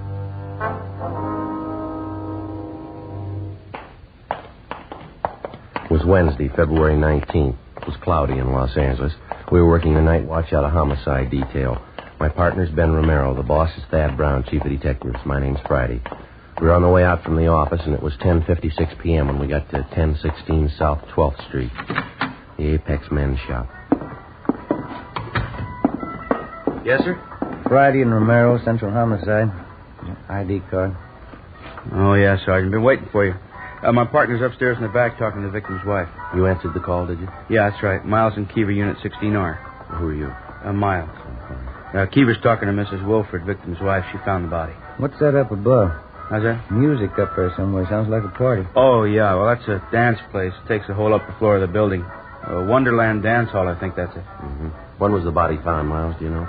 Well, the wife wasn't very definite about it. She told us she came in the shop here about 10 o'clock tonight. The place was wide open, nobody behind the counter. Said she looked around a while, finally found her husband's body in the storeroom back there. Nothing for a weak stomach. It's pretty brutal. What else do you have to say? Oh, not too much. She's pretty closed-mouthed. Probably the shock of finding her husband like that. I don't know. You want to show us where he is, Miles? Yeah, it's straight back this way. The victim's name is Joseph Wilford. Owner of the store, ran it himself. Wife says he's had the business here for 23 years. It's a typical men's shop. You can see that. Mm-hmm. That's around the left.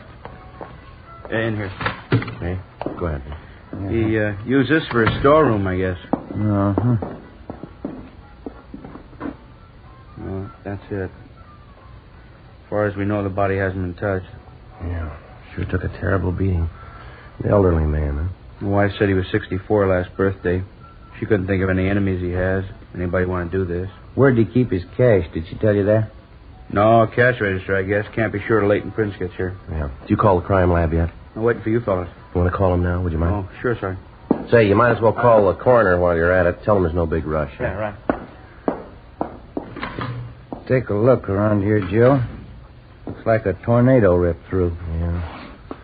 Chair overturned. Clothes all over the floor. Yeah. Come here, Ben. Mm-hmm. Look at the body here. Yeah? His arms tied behind his back. Ordinary clothesline robe. What's that cloth knotted around his neck? I don't know. Looks like it could be a woman's slip, doesn't it? Mm-hmm. Whoever it was, they weren't taking any chances he'd live through it. The wounds on the head here, and the neck, see? Yeah. Looks like he was stamped on by boots, something like that. Maybe a narrow heel. Sure brutal. It doesn't look too much like a robbery motive. Not from the beating he took, anyway. Huh? Yeah. Looks like he might have had a taste for art. All over the wall here. Pin-up girls, fancy calendars. I talked to the crime lab, Sergeant. On the way out. Oh, thanks, Miles. Notified Deputy Coroner. Anything else I can do for you? Yeah, would you mind getting the wife down here, Ms. Wilford? We'd like to talk to her. Sure, right away. Thank you. How's she feeling? Any hysteria? No, she's pretty quiet. She went upstairs to rest.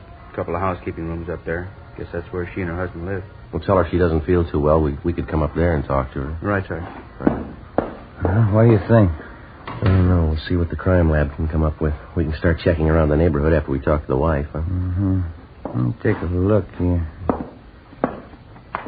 What's that there? It's funny. Not much place in a haberdashery for things like this, huh? A woman's nightgown. Black lace, huh? Mm-hmm. Packed in a gift box. Is that a card there? Yeah. See if we can read it without touching it. Mm-hmm. It says, to a beautiful girl, you've been away too long, hoping we'll never be parted again. It's signed Joseph Wilford. Seems a little funny, huh? Yeah, it does. Maybe his wife's been on a trip. He's going to give it to her as a present. When's the last time you gave your wife a black lace nightgown?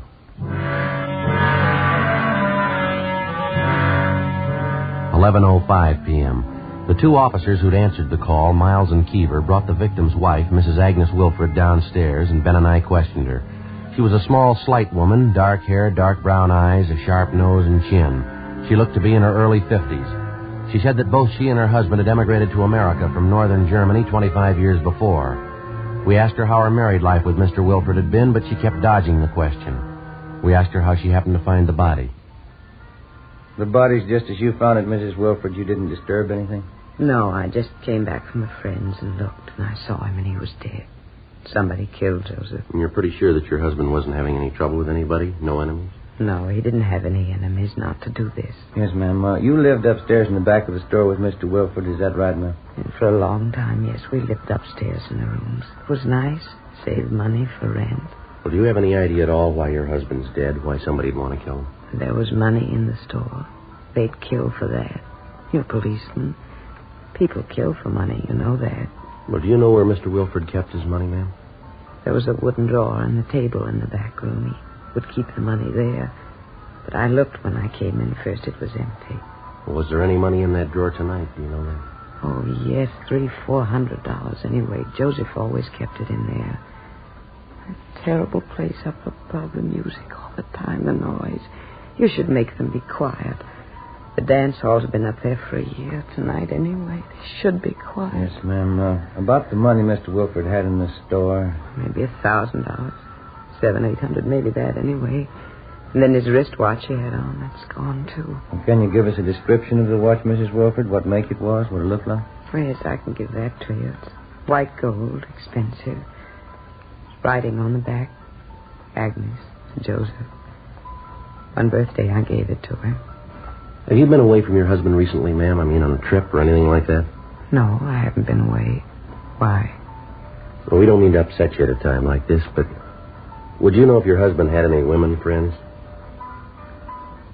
Miss Wilford? If you have a cigarette, I'd like one. Oh, yes, ma'am. Here you are. Thank you very much. Thank you if you like, miss. Thank you. Do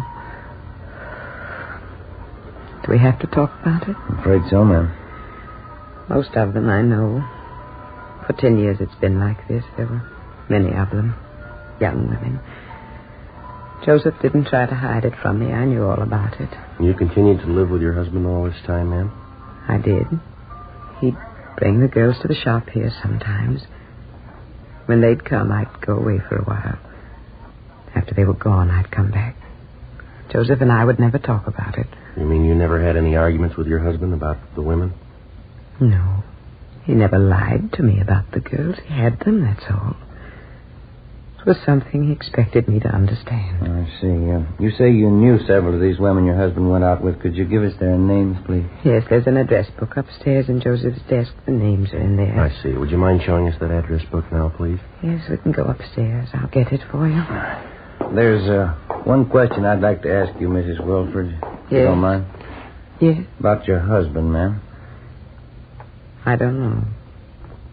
Hurt very much at first. And then by and by, it didn't hurt so much. Time, I guess. Habit. Beg your pardon? A habit. If you want to, you can get used to anything. Yes, ma'am. Even a man who doesn't love you anymore.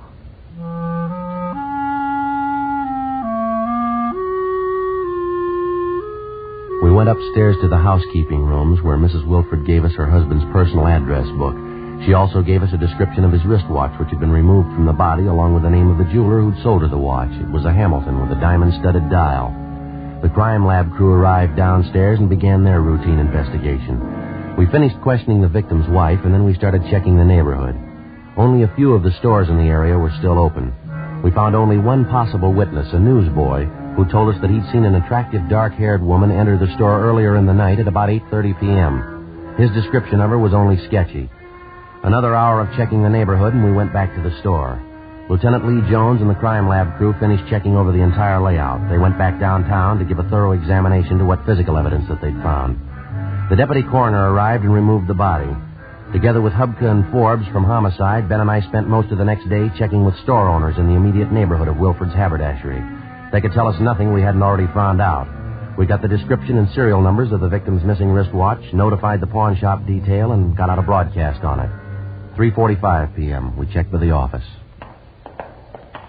We've got a slow enough start on this thing, huh? Everybody tells us the same story. Yeah, seems to be pretty common knowledge. He had a lot of girlfriends. I guess we better start checking out the names in that address book, huh? Yeah. Sure beats all, doesn't it, Joe? What's that? Mrs. Wilford, 10 years her husband's dating other women right in front of her. It isn't normal. Can't see why she didn't just pack up and leave. It's kind of hard to figure at that. Maybe she was still in love with him. I wonder how Forbes and Hubka made out. I'll check the book, see if we've got a call. Okay. See. No? No word from him, huh? No, Lee Jones called from the crime lab. Wants us to check with him. I'll call him. Okay, fine. 2667, please. That's right. Guess we better check with the morgue, too, huh? See if they got the body posted yet? Yeah. Hi, Lee. Romero. What was it? Did you get the name? I see. All right, bye. What do you have? Lee talked to the coroner already. Wilford died about 9 o'clock. Cause of death was strangulation. Mm-hmm. How about those wounds on the head and on the neck? That didn't do it. The cloth tied around his neck. It was a woman's slip, all right. Yeah. Did he pick up anything off it? Any laundry marks? He did better than that. Yeah? He got the name of the laundry. After checking for all stains and markings on the woman's slip, which had been found knotted around the murder victim's neck, Lee Jones had examined it under a special fluorescent light. He found a type of marking used by only one large laundry service in the city. We checked with the managers of the laundry company and found that the slip had been cleaned by them for a Miss Elise Dressler. She had a North Hudson Street address. We started checking on her. The first lead came from the dead man's personal address book.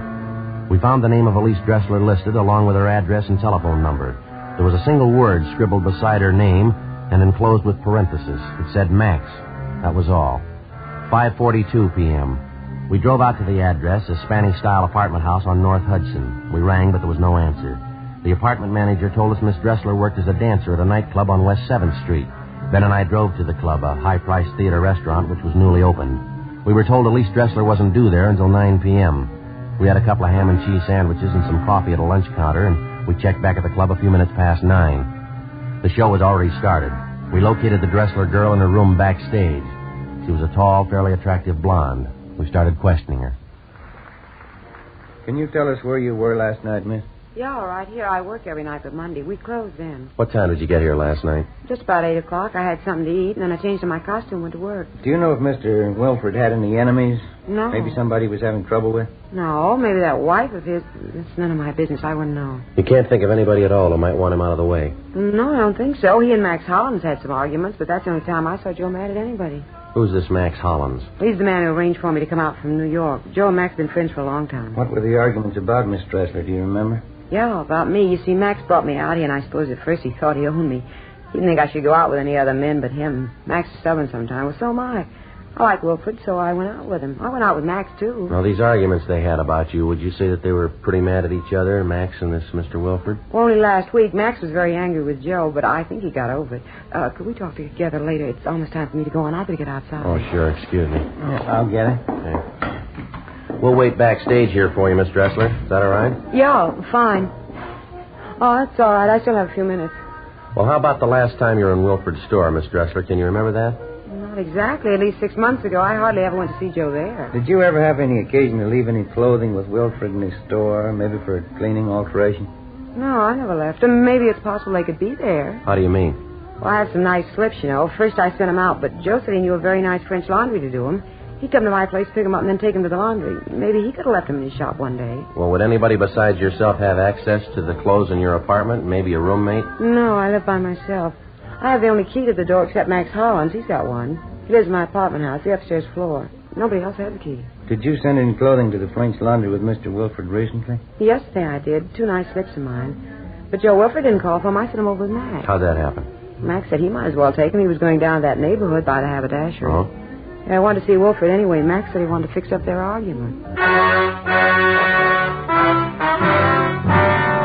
We continued questioning the Dressler girl after she finished her first act at the theater restaurant. She told us that she hadn't seen Max Hollins since early the day before. She was taken downtown where she gave us a full statement.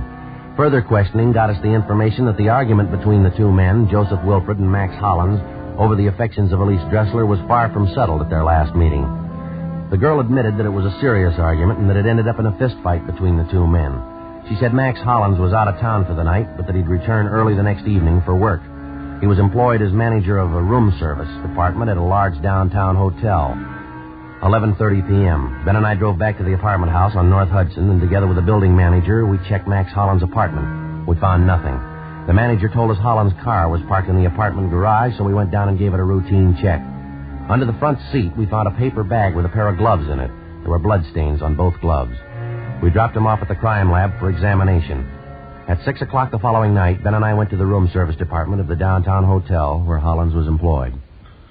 Sorry, sir, Mr. Hollins is late this evening. He should be here pretty soon. He notified you he'd be in late? Well, he called, yes. Probably be here in 10 or 15 minutes. I'm his assistant. Can I help you? No, it's all right. We'll wait. All right.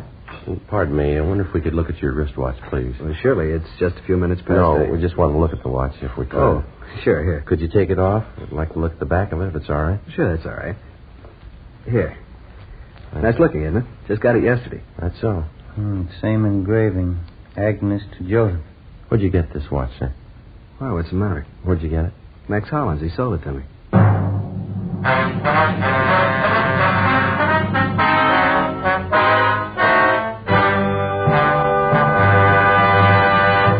You are listening to Dragnet, actual stories from official police files.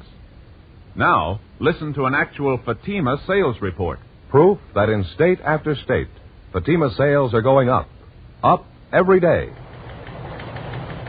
In the first state listed, Fatima sales up 92%. In the second, Fatima sales up 72%. The next state, Fatima sales up 107%. Another state, Fatima sales up 142%. Still another state, Fatima sales up 154%. And those are just a few. Yes, all across the country, thousands and thousands of king-size cigarette smokers are switching to Fatima. You see, Fatima contains the finest domestic and Turkish tobaccos, superbly blended. Fatima gives you extra mildness, a much different, much better flavor and aroma. You get all the advantages of extra length, plus Fatima quality, which no other king-size cigarette has. Fatima, best of all king-size cigarettes. Definitely the best quality in its class, but the same price as the cigarette you're now smoking. Remember, in Fatima, the difference is quality. Next time, buy Fatima.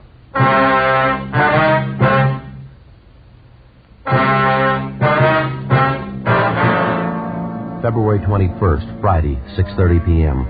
We called the office and notified them that we'd located the wristwatch taken from the body of the murder victim, Joseph Wilfred. A stakeout was placed on the North Hudson Street apartment house.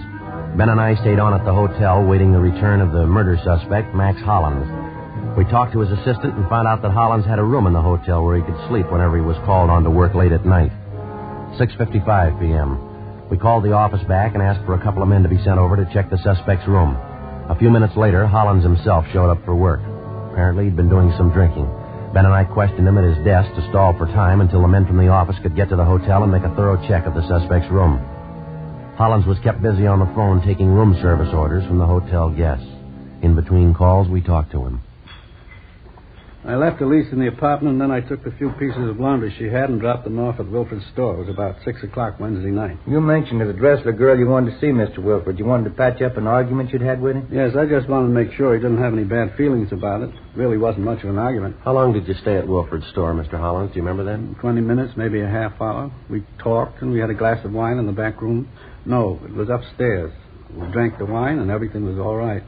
I guess it was about 6:30 when I left the store. It was all right then. Well, did anybody come in the store while you were there? No, it was nobody. How about Mrs. Wilfred? Was she in the store at all during the time you were there on Wednesday? No, he said she was gone for the day. She'd be back later on. We finished our talk, then I left. It was the last time I saw Joseph. It was a terrible thing, somebody to kill him. Excuse me again, please. Yes, sir. Go ahead. Room service, may I help you, please? Yes, sir. Yes, sir. Well, could I suggest the Palace Court salad? Very nice, yes.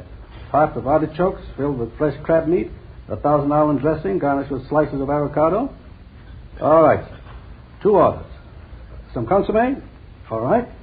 French rolls, coffee, and brandy. 8:13. Yes, sir, right away. Fred, this order for 8:13. Yes, Mr. Hollins? That's Mr. and Mrs. Morrow, 8:13. Make it quickly, please. Yes. One of the best men I have, Fred. We keep a very high standard in our room service. Only the very best. They're all Geneva men. Yes, sir. Something else we'd like to find out. 21 years ago, I came here to the hotel. It was nothing. They were serving garbage. Bad service. Very bad. I built our staff one by one. I did it. There's our staff list there. Finest waiters in the country. Henry Sanchez, Fred LaSalle, Conrad Lutz, Joe Zwick. Yes, sir. And Elmer Creighton. He waited on the president when he came to visit here from Washington. The president thought so much of our service, he wrote a letter to Elmer later on. No argument at all. I have the best men in the country, the best food. 21 years to make it like it is.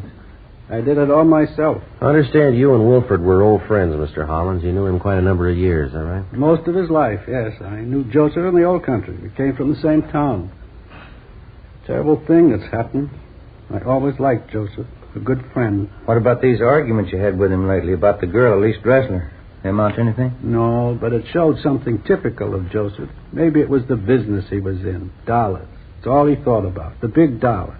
He knew he had more money than I did. He thought he could do anything with it. How do you mean? About the girl, Elise. I took a visit to the old country 3 years ago, Strasbourg. That's where I learned my trade, from the best maitre d's in Europe. Mm-hmm. I met Elise on my way back in New York. You can check up on all my background. I worked at the Grand Hotel in Brussels.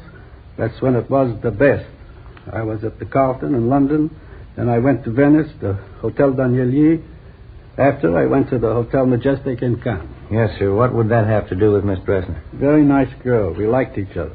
When I came back here, I arranged for her to come out from New York. Took care of everything. I thought I'd like to marry her when she came here. And how about it, Hollins? You want to tell us now? Sir? Did you kill Wilford? Excuse me, please. Room service, may I help you, please? Yes, Mr. Sutter.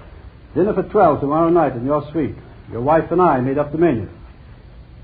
Certainly, Mr. Sutter. I'll check it over for you. Let's see. We serve caviar with blini to start with.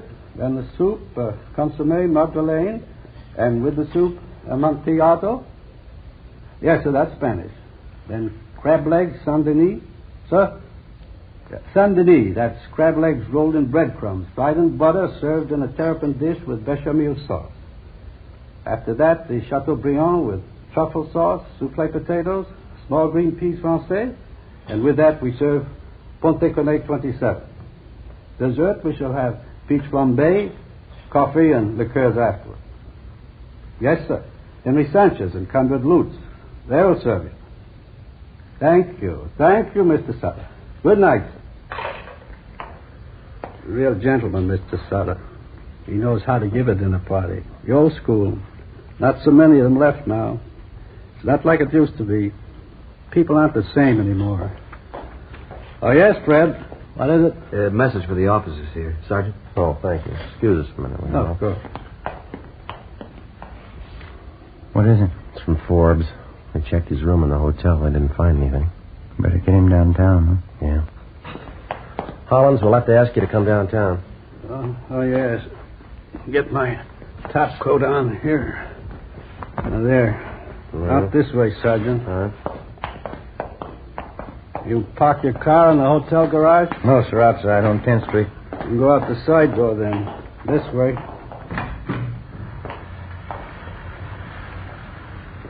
It's starting to rain. You both have your top coats? Yeah. Yes. Well, let's go. We're parked right down this way. What did Elise say?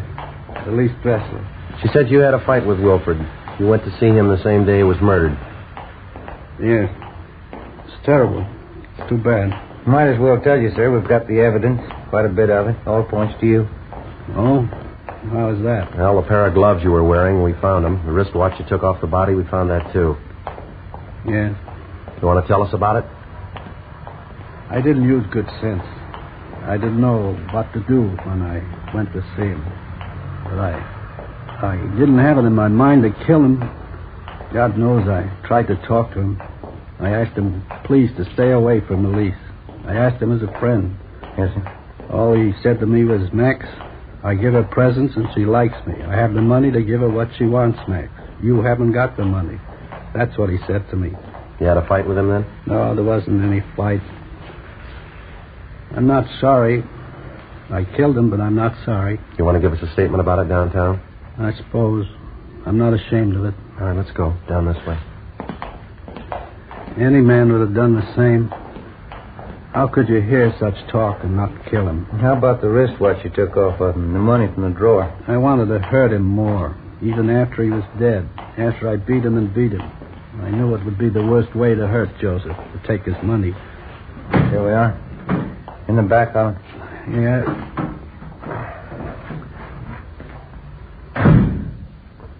Sergeant. Yeah. I've told you now. I killed him.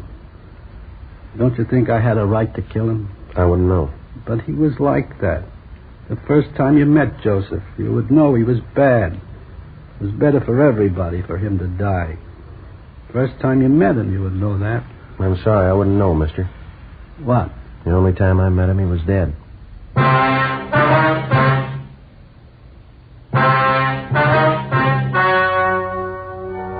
The story you have just heard was true. The names were changed to protect the innocent. On June 4th, trial was held in Superior Court, Department 89, City and County of Los Angeles, State of California. In a moment, the results of that trial. And now here is our star, Jack Webb. Thank you.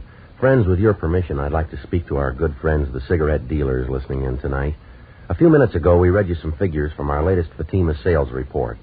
The fact that coast to coast, Fatima sales have enormously increased is extremely important to you as a dealer. It means that more of your customers are now enjoying Fatima quality than ever before. You can do yourself and your customers a big favor by making sure you always have enough Fatimas to meet the ever-increasing demand. Thank you. And friends, remember that Fatima gives you all the advantages of extra length plus Fatima quality, which no other king-size cigarette has. Tomorrow, ask your dealer for Fatima. Best of all, king-size cigarettes.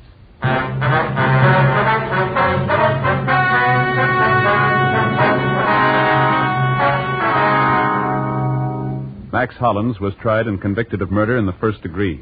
He was executed in the lethal gas chamber at the State Penitentiary, San Quentin, California.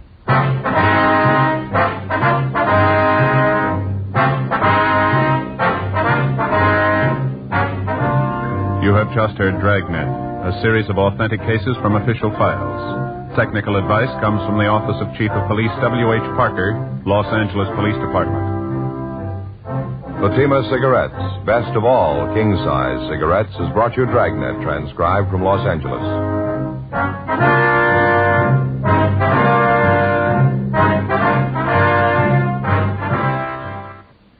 Stay tuned for Counter Spy, next on NBC.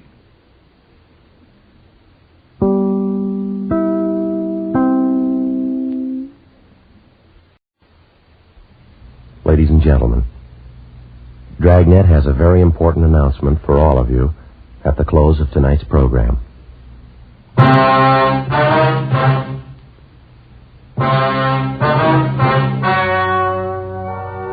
story you are about to hear is true. The names have been changed to protect the innocent.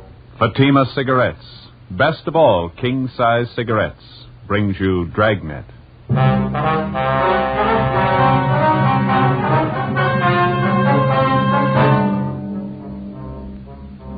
You're a detective sergeant. You're assigned to robbery detail. 2 armed bandits invade the home of an elderly couple in your city. The aging husband is tortured unmercifully before he reveals the hiding place of his valuables. The 2 thieves make good their escape. Your job? Get them.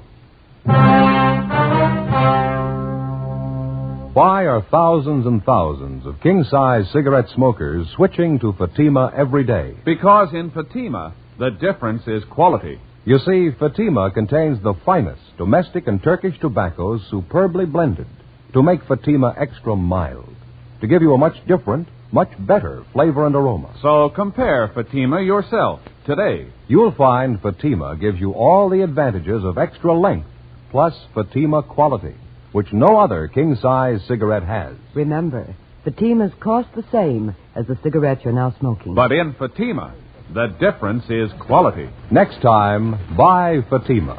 Best of all, king-size cigarettes.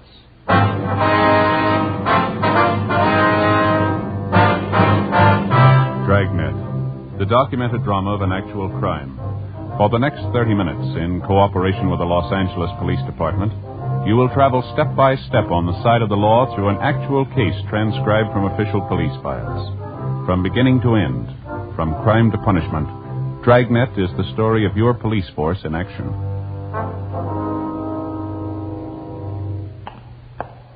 It was Saturday, October 3rd. It was hot in Los Angeles. We were working the day watch out of robbery detail. My partner's Ben Romero. The boss is Harry Didion, captain of robbery. My name's Friday. It was 11:38 p.m. when I got to Georgia Street Receiving Hospital, room 5, treatment room. Joe? Hi, how's it going, Ben? We're not going to be able to talk to him anymore tonight. Doctor said maybe late tomorrow morning. How's the old man making out? He's resting a lot better. Doctor gave him a sedative. Old fella sure had a rough time. Well, how about since I've been gone? Did he tell you anything else? No, just kept repeating the same thing. 2 guys forced their way into his house, beat his wife, tortured him, took all their jewelry. That's about it. Yeah. Well, I put in a call to the office. I got a broadcast out on the information that we have. There's not much to go on. We should be able to pick up a little something more tomorrow. Doc said it's been a long time since he's seen anything like this, where they worked the old man over. Well, what'd they do to the fellow's hands, anyway? Did the doctor able to tell? He thinks they used a hat pin on him, something like that. It's sharp and thin. At least a dozen wounds in both hands. He's pretty badly burned, too. Yeah. Hard to imagine somebody that cold-blooded. 71-year-old man, soles of his feet a mass of burns. Wonder his heart stood up through the beating I gave him. Has he got a weak heart? He's had a little trouble, yeah. Terrific shock going through something like this at his age. Well, maybe we better check back at their house, huh? See how the old fellow's wife is doing, huh? Yeah, right. How's it shape up for you? Well, there's not an awful lot to go on yet. It wasn't a shot in the dark. I think we can count on that. Whoever the thieves were, they had some kind of an inside tip.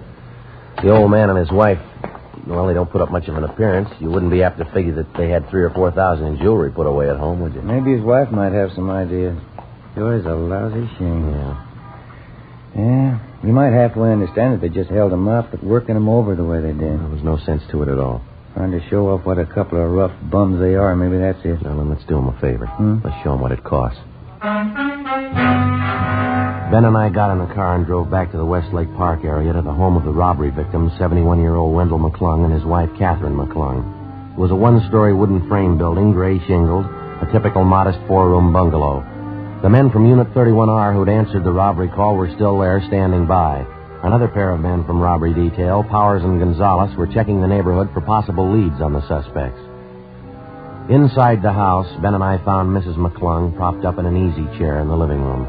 She was a small, chubby woman, gray-haired, looked to be in her 50s. We assured her husband's condition wasn't critical. Outside of a small bruise on her forehead and a case of nervous upset, she seemed to be all right. In recounting the story of the holdup, Mrs. McClung told us the 2 bandits rang the front doorbell and forced their way into the house at gunpoint shortly before 8 o'clock that night. How about the color of their hair, ma'am? Their weight and the height? No, I hardly saw a thing. Just that one look at them when they first pushed their way in. Well, how was that? They blindfolded you? Guess they might just as well have. You see, when they started to hit Wendell, my husband Wendell, knock him down, I went after them, and one of them slapped me right across my face and knocked my glasses off. I see. I reached out to find them, but before I did, I guess one of those gangsters stepped on them. $35 glasses, broke both of the lenses, just ruined the frames. Oh, look at that. Of course, I can't see a thing without them. That's why I say I might as well have been blindfolded. And you didn't have a chance to notice what kind of clothes they had on and what they looked like at all? Well, they weren't shabby, I know that. Pretty well dressed, if memory serves. Both of them in dark suits. If only they wouldn't have broken my glasses. How about their voices, Miss McClung? Anything unusual about the way they talked? Anything that they might have said? Miss McClung? No, I was just thinking. One's name was Sam, I remember that. The other one had sort of an accent of some kind, maybe from the Midwest or maybe Texas, one of those funny people. Funny people? How do you mean, ma'am? Well, you know, something like a cowboy or a farmer, that funny kind of talk. I see. Well, I guess I really should be inside fixing you men a cup of tea. Maybe if you'd just help me up. That's all right, ma'am. You just sit there. When my sister Dolly gets here, it shouldn't be too long. I'll have her fix something. There's no need to bother, ma'am. We'd like to have you tell us this if you can. Did your husband do anything at all to provoke the 2 men? I mean, did he call out for help or try to get to a phone, anything like that? It was the jewelry we had. Wendell and I, just those few pieces. The 2 men seemed to know all about it, just as if they had a list of the things. That's so? Yes. When they first came in, they took my engagement ring and old brooch that belonged to my mother I was wearing. Then they got Wendell in that chair over there and tried to make him tell where our other things were. Well, now, is it pretty common knowledge around the neighborhood here that you and your husband own expensive jewelry, ma'am? No, I don't think so. What the men seemed most interested in was Wendell's ring, his diamond signet ring. It was a beautiful thing, 4 carat. Yes, ma'am. We've got a description on that. That was when they tried to force your husband to tell them where it was hidden. Is that right? I never thought anybody'd be that cruel, officer. Downright cruel. They burned his hands and his feet. Kept hitting him in the face with their fists. It was just terrible. Poor Wendell. He finally had to tell them. Yeah, I see. They went and found the things, and then they came back in here and ripped out the phone. Warned us not to move. Mm-hmm. And then they left. I just broke down and cried, officer. To see poor Wendell there, the way they abused him. Yes, ma'am, we understand. You're sure he's going to be all right? What did the doctor say? Well, he said there's no danger, ma'am. Mr. McClung's resting comfortably now. Well, that must be my sister. You want to stay right here with Ms. McClung, Ben? I'll get that. Yeah, right.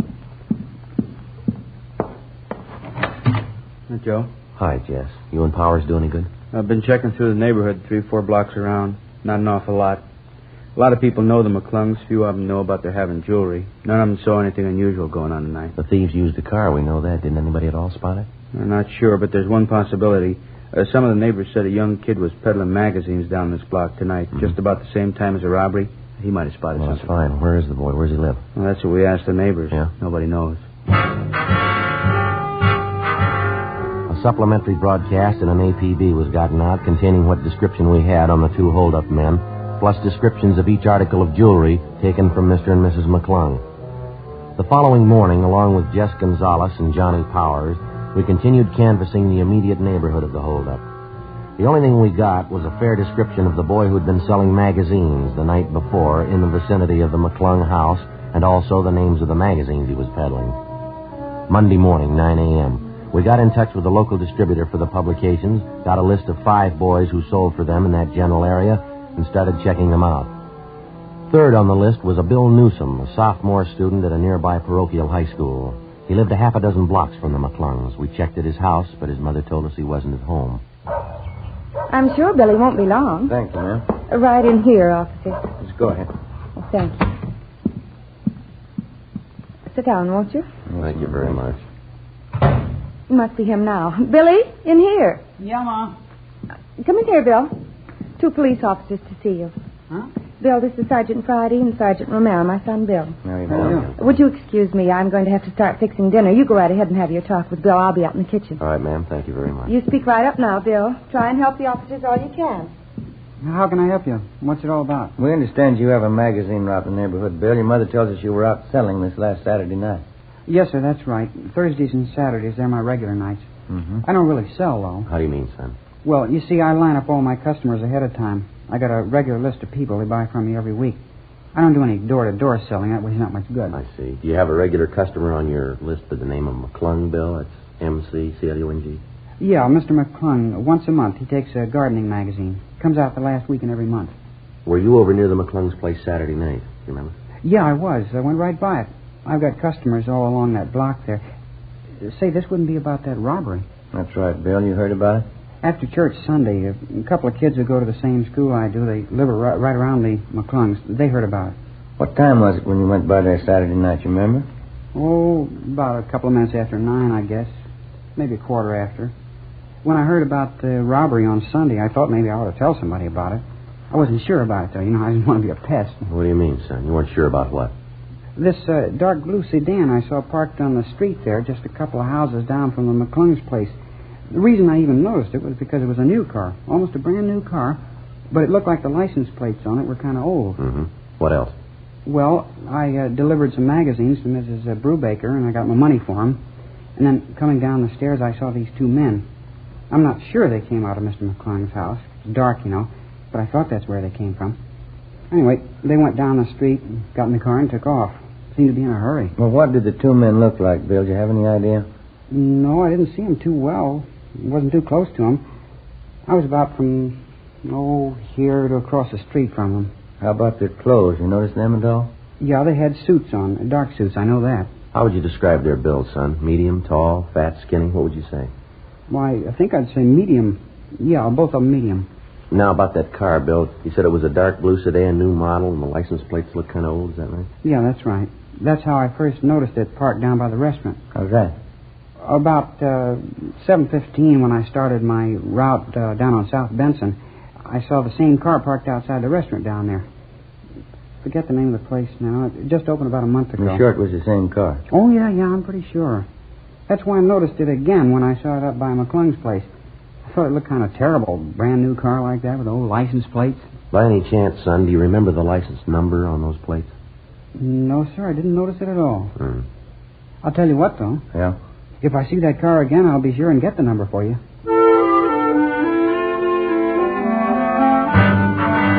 Before we left the home of 16-year-old Bill Newsom, we got a complete description of the car which he'd seen parked near the McClung's home on the night of the robbery. He told us it was a 1950 Hudson, four-door sedan, dark blue, white sidewall tires. We relayed the information downtown to robbery detail. After we left the boy's house, we drove to the vicinity of the restaurant on South Benson, where the Newsom boy had first spotted the Hudson sedan. After making the rounds of several bars and coffee counters in the area, we started checking at the restaurant. It was newly opened, just as the boy had described it, full of glass, brick, and fancy modern stonework. The main bar was situated just off the lobby, set apart from the main dining room. We interviewed the head bartender, and he thought he remembered serving 2 customers, answering the general description of the hold-up men on the previous Saturday night. Not a bad-looking pair. They're in a little early, around 7:15, 7:30. They seem to be all right. Do you remember what they looked like at all? No, I didn't notice them that much, officer. Can you give us some general idea? Or on the young side, I guess. Not more than 28, 30.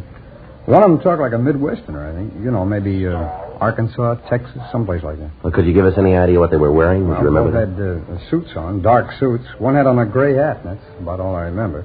The reason I can place them at all is because Saturday was a pretty slow night at the bar. It's a new place here, you know, and it takes a little time to cultivate a trade. Well, did these 2 men stop for dinner here? Do you remember that? No, they sat right here at the bar and had a couple of beers, and then they left. No dinner. Did you wait on them, sir? Yes, sir, I did. I served them both a bottle of beer, imported Dutch beer. You serve quite a bit of that imported beer, do you? No, not here, no. It's mostly cocktail trade. These 2 fellows are the only ones I remember asking for. Oh, do you remember if the 2 men handled the beer bottles at all? If they handled them? Well, I mean, did you pour it? I filled up their glasses and set the bottle down. I guess they did handle them. They emptied the bottles. I see. But they'd almost have to, wouldn't they? Would you still have those 2 bottles on hand? No, let's see. Yeah, I guess I would. They don't pick up the empties till sometime around the middle of the week. We'd like to take a look at them, if you don't mind. Oh, sure thing. You guys just want to follow me down the bar here? It's in the storeroom just in back. All right, let's go. It's right back here, officer. Fine. Let's see. Yeah, they're right over here. There you go. Holland labeled. Only ones in the whole case. The same 2 I served those fellas. Yeah, I see.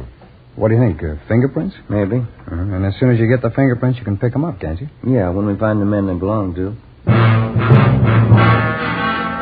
Monday, 6 p.m. We called Leighton Fingerprints, and they came out to check the evidence. First, they obtained a set of the bartender's fingerprints to serve as a basis for comparison. Then they dusted each of the empty beer bottles carefully. After the various sets of prints were lifted off the bottles, the men went back to the office to run the sets through, classify their findings, and then turn them over to R&I for further checking. While they worked on it, Ben and I ducked out and had a sandwich and a bowl of soup for dinner. 7:25 p.m. We got back to the city hall. I sure am getting tired of the kind of food that guy serves, Joe. It seems to get worse every time we go in there. Yeah, it wasn't very good, was it? I'm willing to bet I know his formula for the soup. 2 gallons of hot water and 1 bouillon cube. Well, I've gone and done it before. I may still do it again. What's that? Bring my dinner from home in a paper sack. Pack a thermos full of hot coffee. It'd be a better deal than across the street. I don't know about that. You remember the last time you had your wife fix you up a thermos full of coffee? Yeah, I almost forgot. Wasn't any better than the stuff across the street. Hi. Where you 2 been? Hi, Jess. Getting something to eat? Well, Leighton Prince called just a minute ago. Told him I'd give you the message. What's that? Well, the prints they lifted off those beer bottles, checked them through the record bureau. Yeah. Found 2 sets. They made both of them.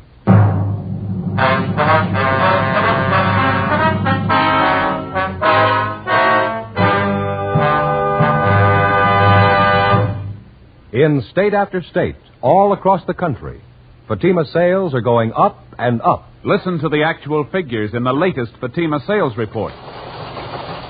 In the first state listed, Fatima sales up 69%. In the second, Fatima sales up 118%. Another state, Fatima sales up 92%. Still another state, Fatima sales up 142%. And those are just a few. Yes, coast to coast, thousands and thousands of king-size cigarette smokers are switching to Fatima. You see, Fatima contains the finest domestic and Turkish tobaccos, superbly blended. Fatima gives you extra mildness, a much different, much better flavor and aroma. You get all the advantages of extra length, plus Fatima quality, which no other king-size cigarette has. Fatima, best of all king-size cigarettes.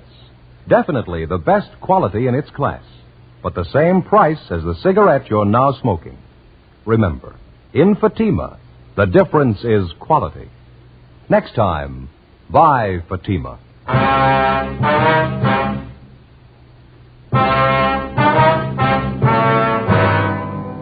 October 5th, Saturday, 7:40 p.m. The two sets of fingerprints which had been lifted from the empty beer bottles were checked through R&I and identified as those belonging to two known criminals.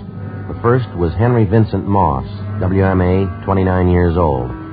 He'd served 2 terms in the county jail for burglary and grand theft auto, and 1 term in San Quentin for robbery. The second was Ernest Robert Windsor, WMA, 28 years old. His home was listed as Little Rock, Arkansas, where he'd twice been convicted on charges of first-degree burglary and served time at the Arkansas State Penitentiary. We pulled the packages on both of the men, checked the last known addresses, but failed to locate either of them. To double-check their identification, we showed mug shots of Windsor and Moss to the robbery and torture victims, Mr. and Mrs. McClung. They gave positive identification of both men. So did the bartender at the restaurant where they'd stopped for the beer. We got out a broadcast and an all-points bulletin on them immediately. We began the routine legwork, checking with all the friends, relatives, and associates who were listed on the mama sheet in each suspect's package. As usual, it was a long, monotonous haul. One of the persons listed as fairly close to Ernest Windsor was an aunt of his, a Mrs. Marie Rolfe, whom we located at her home in the Echo Park district. No, I haven't seen Ernest in almost a year, Sergeant. What is it you want him for? I'd like to talk to you about it a few minutes, Mrs. Rolfe, if you don't mind. I don't know how I can help you. You can come in for a minute if you want. I've got to go out and do some errands pretty soon, though. It's all right, ma'am. Thank you. Right in here. Sit down if you want. Thank you very much. Just got finished taking care of my little children here, getting them nice, clean cages. Good thing. Is they all canaries, ma'am? Oh, yes. Oscar and Ethel, that's these two here. They're both genuine rollers. Their grandfolks came from Germany. Beautiful singers. Wonderful company. Yes, ma'am. My others are pretty, too. They're only choppers, though. Ma'am? Choppers. They're different than rollers. They sing much louder. Maybe not as nicely, but I don't like to play favorites. I like all of them. You have birds, Sergeant? No, ma'am. You should. I think everybody should have a canary in the house. Cheerful, you know. Wonderful company. Don't know what I'd do without mine. About your nephew, Ernest, Ms. Rolfe, have you any idea at all how we could contact him? As I say, it's been almost a year since I last heard from him. What would this be about, Sergeant? Just a routine investigation, ma'am. We understand that you're quite close with your nephew, that he lived with you for a time. Yes, that's right, he did. When you come right down to it, Ernie's a good boy. He kept bad company, that's what I always said. Got him in trouble 2 or 3 times. I suppose you know that. You live alone here in the house, do you, Ms. Rolfe? Yes, that's right, Sergeant. See, I'm a widow. Husband's gone a good many years now. You don't take in boarders or anyone like that, Oh, do you? no. Just me and my pets here. They're company enough.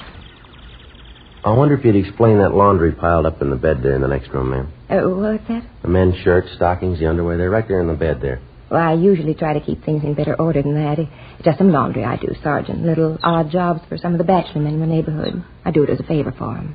You're sure about that, Miss Rolfe? Ma'am? What do you want Ernest for? Why do you have to chase after him all the time? Persecute him? We're not persecuting him. Ever since he's come here from Arkansas, it's been nothing but police chasing after him. Can't you give Ernie a chance? All he wants is a chance. He told me so himself. We've checked through his record, Ms. Rolfe. He's had all the chances in the world, and nobody's persecuting him. Then why are you chasing him again? Hunting him down? Why don't you leave him alone for a spell? Give him a chance to get a job, do something. Why are you chasing him? Well, this is a robbery charge, Ms. Rolfe. He's been positively identified. He and Henry Moss forced their way into an old couple's home a few weeks back. They tortured the old man, and they beat him till he was unconscious. That's what we want Ernie for. How'd you know it was Ernie? You could have made a mistake. No mistake, ma'am. The victims identified his picture. There wasn't a doubt in their mind. And where is he? You sure that's the truth? You sure it's Ernie again? Yes, ma'am. Again. You can have all the proof you need. The last time he told me he swore on the memory of his own mother. He swore he wouldn't do anything wrong again. I guess I just don't know Ernest. Where is he, ma'am? You want to tell us? It's the last time, Sergeant. I'm sorry. Ernie's had his last time. Yes, ma'am. He's sleeping. The room over the garage. You'll find him there. Ernest Windsor was apprehended and placed under arrest. His room was searched, as well as the entire home of his aunt, Mrs. Marie Rolfe. We failed to find a trace of any of the jewelry stolen from Mr. and Mrs. McClung. After we made arrangements for a stakeout on the house, Windsor was taken downtown to the interrogation room, where Jess Gonzalez, Ben, and I questioned him for 5 hours. He refused to tell us anything. At a special show-up, he was positively identified as one of the hold-up men by the 2 victims. Windsor was booked at the main jail on suspicion of 211 PC. The investigation went on. Every possible lead on the other suspect, Henry Moss, was checked out. We got nowhere. It was obvious that either Moss was in possession of all the jewelry stolen from the McClungs, or it had been hidden away someplace, known only to Windsor and Moss. From time to time, we had Windsor taken from his jail cell for questioning. It wasn't hard to tell he was bothered with the possibility that perhaps Moss had run off with the entire loot and was enjoying himself while Windsor spent his time in jail. We worked hard on that particular angle while we questioned him, but Windsor still refused to break, to give us any kind of a lead on Moss. A month passed. Wednesday, November 8th. Sure working out into a dull routine. A full month. We got exactly what we started with. Yeah. If we could only get Windsor to break it, it'd sure do a lot toward wrapping this thing up, wouldn't it? I don't know what he figures he's going to gain, but keep him quiet. Yeah. Gonzalez and Johnny Power said they were checking out a tip from some informant this morning. Supposed to know where Henry Moss is. Wonder if they found any luck. They ought to be back by now. Yeah. Go ahead. Hey, Jess. Oh, hi. How about it? You do any good this morning? Oh, not a bit. Informant didn't even show up. Johnny's going to meet him this afternoon. Doesn't look to be very much. How about you fellas? The same, Jess. We're going as slow as you are. I get it. Robbery, Friday. Yeah, George. Uh-huh. 3rd and Main? You sure, huh? Right, yeah, right away. Well, maybe we got a break. What is it? Henry Moss, he tried to hock a ring at a pawn shop, 3rd and Main, about 20 minutes ago. You make it? Well, the pawnbroker stalled him. He didn't know for sure that the guy was hot. Well, how's it stand? Moss said he'd come back to close the deal. When? Half an hour. 11:55 a.m. A special detail of men, including Gonzalez and Powers, Ben and myself, were sent to cover the pawn shop near 3rd and Main. Gonzalez and Powers staked out in stores adjoining the place. Ben and I were stationed inside the pawn shop. Another team of men covered the rear exit. We waited. The suspect, Henry Moss, failed to show at the appointed time. We kept waiting. 1 p.m., 1:30. No sign of him. At 1:45 p.m., a young-looking, dark-haired man in a neat gray suit entered the shop and approached the manager at the rear counter. There wasn't any mistaking him. Henry Moss. He surrendered himself without even protesting. We took him to the city hall, to the interrogation room, where we started to question him. Meantime, Gonzalez and Powers located the apartment where the suspect had been staying. His rooms and personal belongings were searched and every piece of the missing jewelry recovered. Surprisingly enough, in contrast to his partner Ernie Windsor, Moss was cooperative, even obliging. We had a stenographer take his full statement. And then we got ready to move him over to the main jail for booking. Just a couple of questions before we leave, Moss. Sure, Sergeant, go ahead. We've had you in here before. How come all the cooperation this time? Why not? I had it figured before time. If you got me, you'd have everything you need on me. Wouldn't do much good putting in a beef, would it? Whose idea was it to start with, Moss? The hold-up deal. Yours, or was it Windsor's? Both of us, I guess. I didn't want to get rough with the old man. I mean, the way Ernie did. That part I didn't like. All I wanted was the loot. And he just lost his head. Too bad. All right, you ready to go? Any time, Sergeant. Hey, I wonder if I could ask a favor. What's that? Well, it's going to get a little tough in there in that jail. Wonder if we couldn't stop for a good steak and some French fries first, huh? Maybe some good restaurant around here? No, it won't work, Moss. You know I wouldn't try anything. You put your order in a long time ago, mister. What do you mean? When you worked over that old couple. Yeah? That's when you ordered jail food.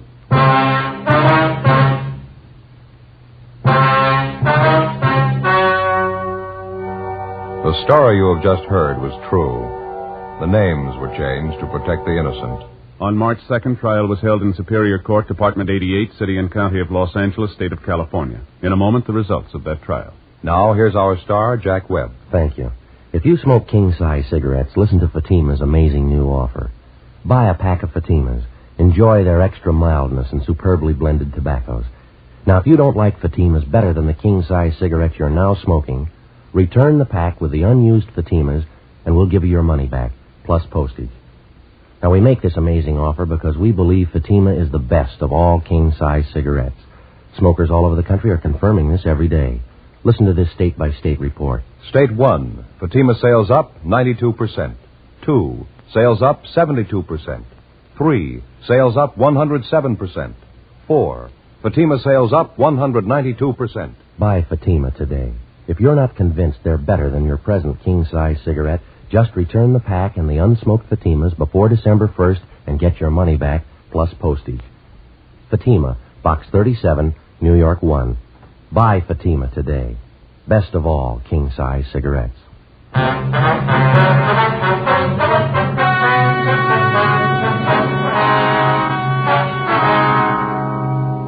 Ernest Windsor and Henry Moss were tried and convicted on one count of first-degree robbery and one count of assault with intent to do great bodily harm. Both men are now serving their terms in the state penitentiary. First-degree robbery is punishable by imprisonment for no less than 1 nor more than 10 years. Ladies and gentlemen, the lives of millions of ragged and helpless Koreans depend on the unneeded clothes in your closet. Help these men, women, and children live through the winter. Send your clean, unneeded clothing and shoes prepaid directly to the Ark, Maspeth, New York, or the Ark, Oakland, California.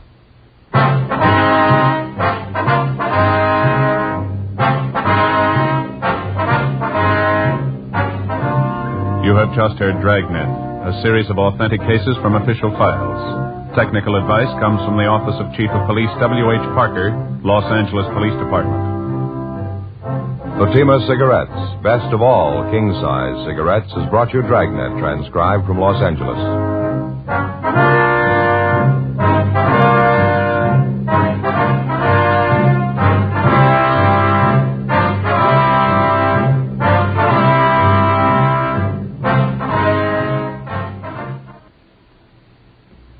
Stay tuned for Counter Spy, next over NBC.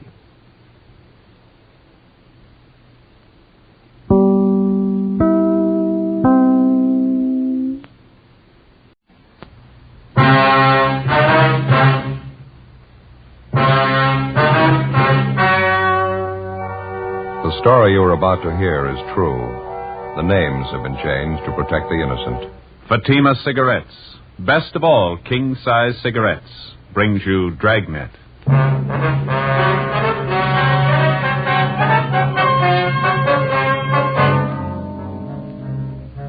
You're a detective sergeant. You're assigned a homicide detail.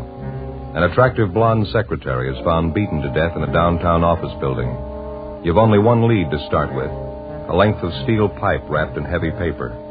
There's no trace of the killer. Your job? Get him. Why are thousands and thousands of king-size cigarette smokers switching to Fatima every day? Because in Fatima, the difference is quality. You see, Fatima contains the finest domestic and Turkish tobaccos superbly blended to make Fatima extra mild, to give you a much different, much better flavor and aroma. So compare Fatima yourself today. You'll find Fatima gives you all the advantages of extra length, plus Fatima quality, which no other king-size cigarette has. Remember, Fatimas cost the same as the cigarette you're now smoking. But in Fatima, the difference is quality. Next time, buy Fatima. Best of all king-size cigarettes.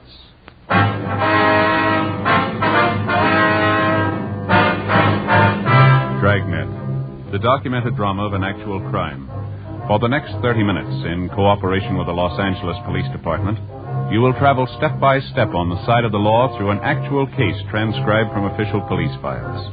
From beginning to end, from crime to punishment, Dragnet is the story of your police force in action.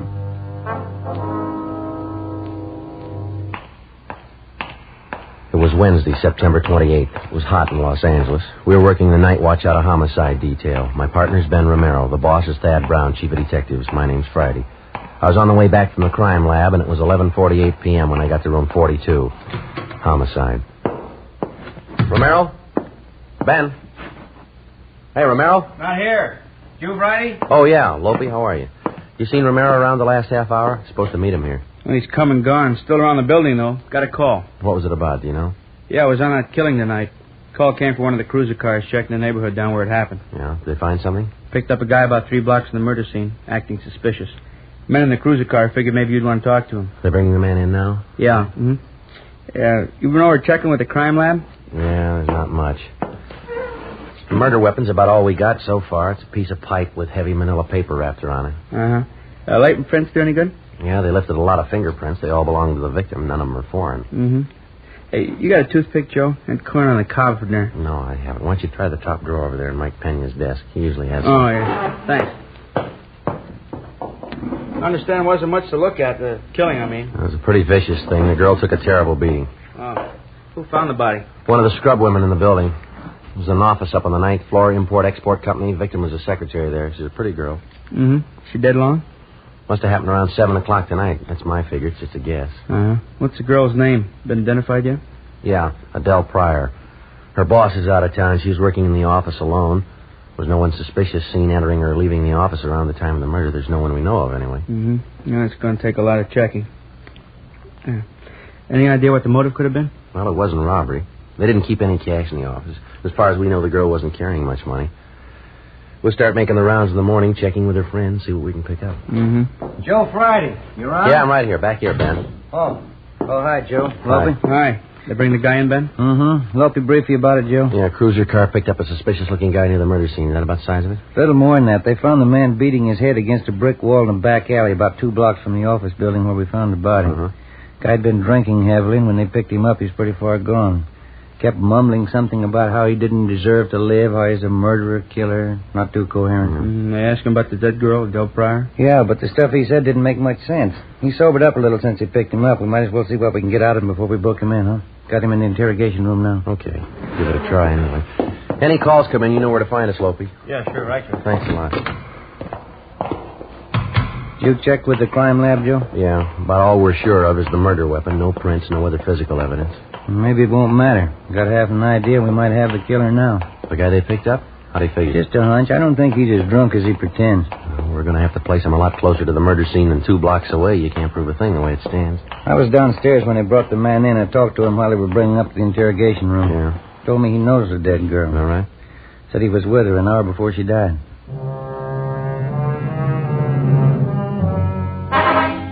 Shortly before 8 o'clock that night, a scrub woman in a downtown office building near the intersection of 8th and South Grand Avenue entered an office on the 9th floor of the building to do her usual cleaning chores. Lying face down behind a desk in the small office, she found the body of 28-year-old Secretary Adele Pryor, beaten to death. When we arrived at the scene, routine investigation began, but almost immediately we found ourselves down a blind alley. Repeated questioning of all persons in or about the office building failed to turn up anything in the way of leads. Thorough investigation of the murder scene with the crime lab crew met with the same kind of luck. They knew they had the murder weapon. That was all.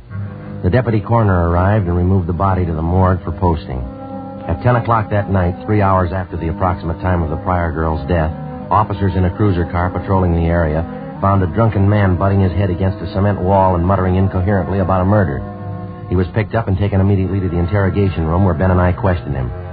We'd talked to him a full hour before he began to make sense. He gave his name as Robert French, age 34, an unemployed electrical engineer. While we questioned him, 2 men from homicide were sent to check the hotel room where French told us he was staying. I don't know. I guess I had 3 or 4 drinks at Dusty's place, and I went down the street to the Blue Canary, had some more drinks there. I don't remember what happened after that. I wasn't feeling so good. You say you were drinking at Dusty's place around 7 p.m., is that right, Frank? Suppose so. I wasn't watching the clock. I guess it was around 7. Well, did you talk to anybody while you were in the bar? No, just the bartender. His name's Sarge. I don't know his last name. He'll tell you I was there. What time was it when you got to Dusty's place, French? I couldn't tell you for sure. About 6:30 maybe. Sarge could probably tell you, the bartender. When you were coming up in the elevator, you told us you knew Adele Pryor. Yeah, I knew her. Used to work for her husband. Her ex-husband, I mean. They've been divorced 7, 8 years now. Mm-hmm. You said you saw Adele Pryor in her office late this afternoon, French. What was the reason for the visit? I borrowed a couple of dollars from her. She was always pretty good that way. Nice kid. Don't know why anybody'd want to kill her like that. Well, how about the show that you were putting on out in the street tonight, French? Beating your head against that wall? What was that all about? Drunk. Really drunk. Felt so low I wanted to kill myself. Just lay down and die. Well, how's that? You remorseful? Felt sorry for something you'd done? I don't know. I don't think of any special reason for it when I get that way. I just keep thinking I want to die. Mm-hmm. I haven't got the nerve for it, though. I know that. Like my old man always used to tell me, I haven't got the nerve to do anything right. Just wasn't born that way. I guess that's it. Do you use narcotics, French? No, I haven't even got the nerve for that. Booze, that's all. It's good enough for me. Say, do you think we could go out for a cup of coffee? Maybe I could use it. We'll have some brought up, huh? Ben, do you mind going down the hall and check with Lopey? Ask him to have some coffee brought up, huh? Yeah, okay. And see if those 2 men have checked back in yet, will you? Right. Appreciate it, Sergeant. Sure gonna be mean when all this booze wears off. I'd like to ask you a little more about the Pryor girl, French. Just how well did you know her? Not too well. Guess I used to see her maybe once a month. Mm-hmm. Up there at her office? Yeah, that's right. She was a nice girl. Whenever I was broke, I could always depend on her for a couple of bucks. I liked her. She was a nice person. Did you ever go out with her? No, never did. No romance stuff. I didn't like her that way. She was just a good person. We got along okay. Mm-hmm. No cigarette? No thanks. Mm-hmm. Mouth's full of cotton already. Mm-hmm. How about this business of Adele Pryor lending you money? She think quite a bit of you? Well, I did her a couple of favors once. When I was working for her husband, she was still married to him. She was going out with a guy she liked on the side. She was out with this guy once, and I saw them together. She asked me not to say anything, so I didn't. Before she got a divorce, I used to cover up for her all the time. She never forgot it, I guess. Uh-huh. How about when you saw her in her office tonight, French? How'd she seem? All right to you? Yeah, same as ever. I asked her if she could lend me a $5, and she did. I left. It was about 6:15, I guess. There anyone else in the office when you left? Yeah. There was a guy waiting in the little reception room there. Didn't know who he was. You remember what he looked like? Well, tall fella, about my size, my age. Joe, can I see you a minute? Yeah. Dorothy and Brian have checked in. They just got back from going over French's hotel room. They find anything? White shirt, a pair of brown shoes, a pair of dark trousers. What about them? Blood stains on all of them. The stained pieces of clothing found in the suspect's hotel room were delivered to Lieutenant Lee Jones at the crime lab for detailed examination. Coffee was brought in, and Ben and I continued to question French until about 4 a.m. He denied any knowledge or complicity in the killing of 28-year-old Adele Pryor. He told us the blood-stained clothing in his hotel room was the result of an accident he'd been in 2 weeks before when he'd been drinking heavily. He was checked through R&I while we talked to him, but he had no previous criminal record. French kept insisting that we check on the tall, dark-haired man who'd been waiting in the reception room of the Pryor girl's office the night before when French left her. We gave the description of the suspect, along with the M.O., to the stats office, requesting them to furnish us with any information regarding any assaults or any solved or unsolved murder. At 4:15 a.m., we booked in Robert French at the main jail on suspicion of 187 PC, murder. The next morning at 10 a.m., the legwork began. Lopez and Doherty from Homicide started checking on the background and alibi of the suspect, Robert French. It didn't hold much water. None of the people at either of the bars where French said he'd been drinking at the time of the murder could definitely vouch for his presence, but they all volunteered the information that no matter how much he drank, French was never violent toward other people, only himself. Lopez and Doherty continued investigating the suspect while Ben and I checked on the background of the victim, Adele Pryor. At 8:25 p.m., we got back to the office. Hi. Been waiting for you two. Hoping. You and Doherty do any good? Nothing to celebrate over. Long day, tired feet. What'd you find out, Lopey? Anything new at all? Oh, maybe French is our man. Can't prove it by me. Every place we checked, everybody we talked to, same answer. Yeah? He's a smart guy with a good education. He's on the bottle and he's out of work. Everybody seems to like him. He gets drunk, but he never bothers anybody. That's about the worst anybody can say about him. Drinks too much. Well, how about his being friends with the dead girl? Did you dig up anything there? Yeah, it only proves he was telling you the truth, though. As far as we could find out, there was nothing going between the two of them. Mm-hmm. Everything we got only verifies what he told you. He had no interest in the girl except a bar offer when he was broke. You got in touch with the girl's ex-husband, did you? Yeah, he couldn't add anything. All clear there. Mm-hmm. Hey, by the way, here, Lee Jones called from the crime lab just before you came in. What did he have, Lopey? Finished testing the blood stains on those clothes they found in French's hotel room. None of the stains on them match the victim's blood type. It's another dead end. Yeah. It's sure hard to figure. You got anything else, Lopey? Oh, yeah. You've got me stuff. A report for you from the stats office. Oh, thank you. He asked to make a run for you last night, didn't Yeah, I did. What's it look like? Just a minute. Yeah, well, it doesn't help much. Looks like more legwork. What's that, Joe? Well, French told us when he left Adele Pryor last night, there was a man in the reception room waiting to see her. He gave us the guy's description, and the stats office made a run on it for us. This is the best one they got. Yeah?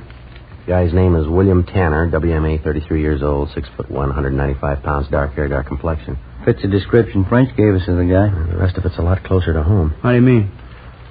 William Tanner was a prominent suspect in the Donaldson murder last September. Testimony of friends and relatives subsequently cleared him. Donaldson's murder is still unsolved. Mm-hmm. Well, what's the point? Well, the same thing that killed Donaldson killed Adele Pryor. What do you mean? Piece of steel pipe wrapped in paper.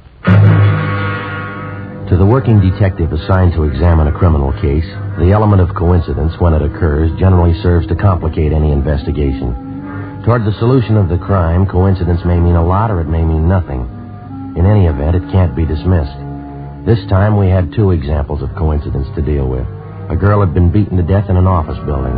Within 2 blocks of the murder scene, we found a man fairly well acquainted with the victim who admitted seeing the girl within an hour of her death.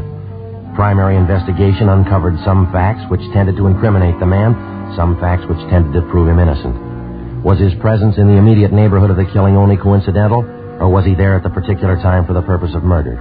We didn't know. By the same token, a man by the name of William Tanner was suspected 1 year before of beating an elderly woman to death with an identical murder weapon, a length of steel pipe wrapped in paper. This same person, William Tanner, matched the description of a man reportedly seen entering Adele Pryor's office shortly before she was murdered. Tanner also had a criminal record of 1 conviction for assault. Maybe it was a lead, maybe it was nothing. It had to be checked out. We showed Tanner's mugshot to our first murder suspect, Robert French, but he failed to identify it. We went to William Tanner's last known address, but he'd moved. We checked with his next of kin, his brother, Martin Tanner. He was with the city fire department. We found him on duty at the neighborhood fire station on Norwich Avenue. No, I'm afraid not, Sergeant. I haven't seen my brother Bill in 3 weeks now. If he's not at his apartment, I couldn't tell you where to find him. We tried the last address we had on him. He wasn't there. 8625 Norman Road? Oh, no. He moved out of there 6-7 months ago. I got his new address in my locker. I can give it to you if you want. We'd appreciate it, yeah. Okay, back this way and then upstairs. All right. What's it about, Sergeant? My brother in some kind of trouble again, I guess, huh? Oh, it's just a routine check. You sound like you almost expect your brother to be in trouble, Tanner. Well, to tell you the truth, I guess I do. I don't know what... Excuse me a minute. No, it's not our call. Well, how would you mean that, Tanner? What's happened to your brother? Well, to tell you the truth, I don't know. Bill and I used to live together with our mother. Ma died about 2 years ago. I don't think Bill ever really got over it. He was a lot closer to Ma than I was. I see. After she died, he drank quite a bit for a while, then he tried women, lots of them. After that, he turned to religion. We thought that'd help. It would have, too. Except that he's an odd guy. He even finds ways of distorting the Bible. I guess he's still pretty religious. He goes to all the revivals, the tent meetings, all that kind of thing. Uh-huh. Do you know any of his women friends? Yeah, I do. 2 or 3 of them. How about the name Adele Pryor? Does that mean anything to you? Would she be kind of a pretty girl, blonde hair, nice clothes? Yeah, that's right. Have you met her, Tanner? Yeah, Bill had me meet her once. He seemed to like her quite a bit. Why? Was he pretty serious about her, or would you know that? Yeah, he was serious about her, all right. He told me that. I don't think it worked both ways, though. Looked to me like she was playing the field. Bill took it way too serious. How do you mean? Well, they went together steady for a while, and then they broke it up. She did, I mean. Mm-hmm. How'd your brother take that? Not so good. I remember the night about a month ago. Never saw Bill like that before. Real bad shape. Wasn't drinking either. Is that so? Never saw Bill like that in my life. Like what, Tanner? Off his head. He could have gone out and killed a girl.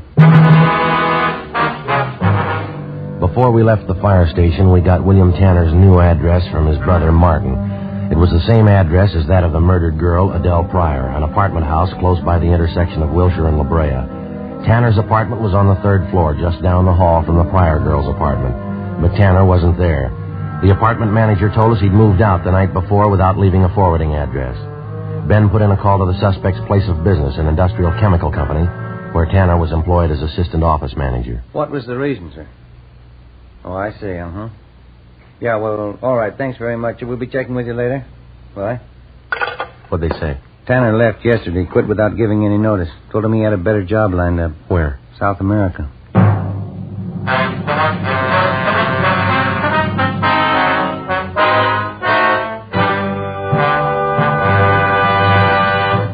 You are listening to Dragnet, authentic stories of your police force in action. If you smoke king-size cigarettes, listen to Fatima's amazing new offer. Buy a pack of Fatimas.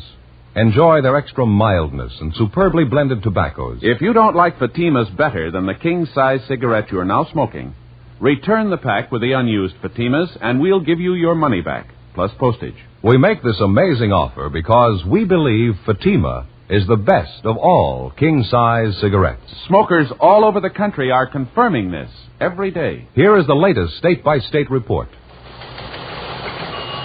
State 1, Fatima sales up 72%. 2, sales up 54%. 3, sales up 107%. 4, sales up 192%.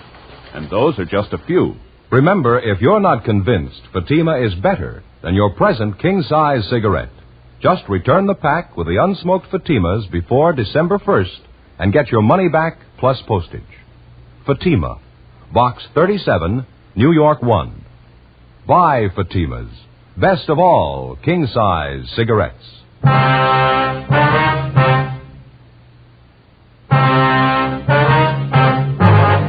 Saturday, October 1st, 8 a.m. We got out a broadcast and an APB on murder suspect William Tanner. We checked with the local U.S. State Department office, but they had no record of granting a passport recently to a William Tanner to travel in a South American country. We talked to the various consulates in the city representing South American nations, but none of them had issued a visa to a William Tanner recently or anyone answering his description. Together with Bryan and Lopez from Homicide, Ben and I continued the search for the missing suspect. The deeper we checked into his background, the more we became convinced that mentally, Tanner was far from normal. Most of the people who knew the suspect told us the same story his brother had given us. In recent months, Tanner had taken strongly to religion. He attended revival meetings and similar religious exercises every night in the week. He talked nothing but repentance. He quoted the scriptures constantly.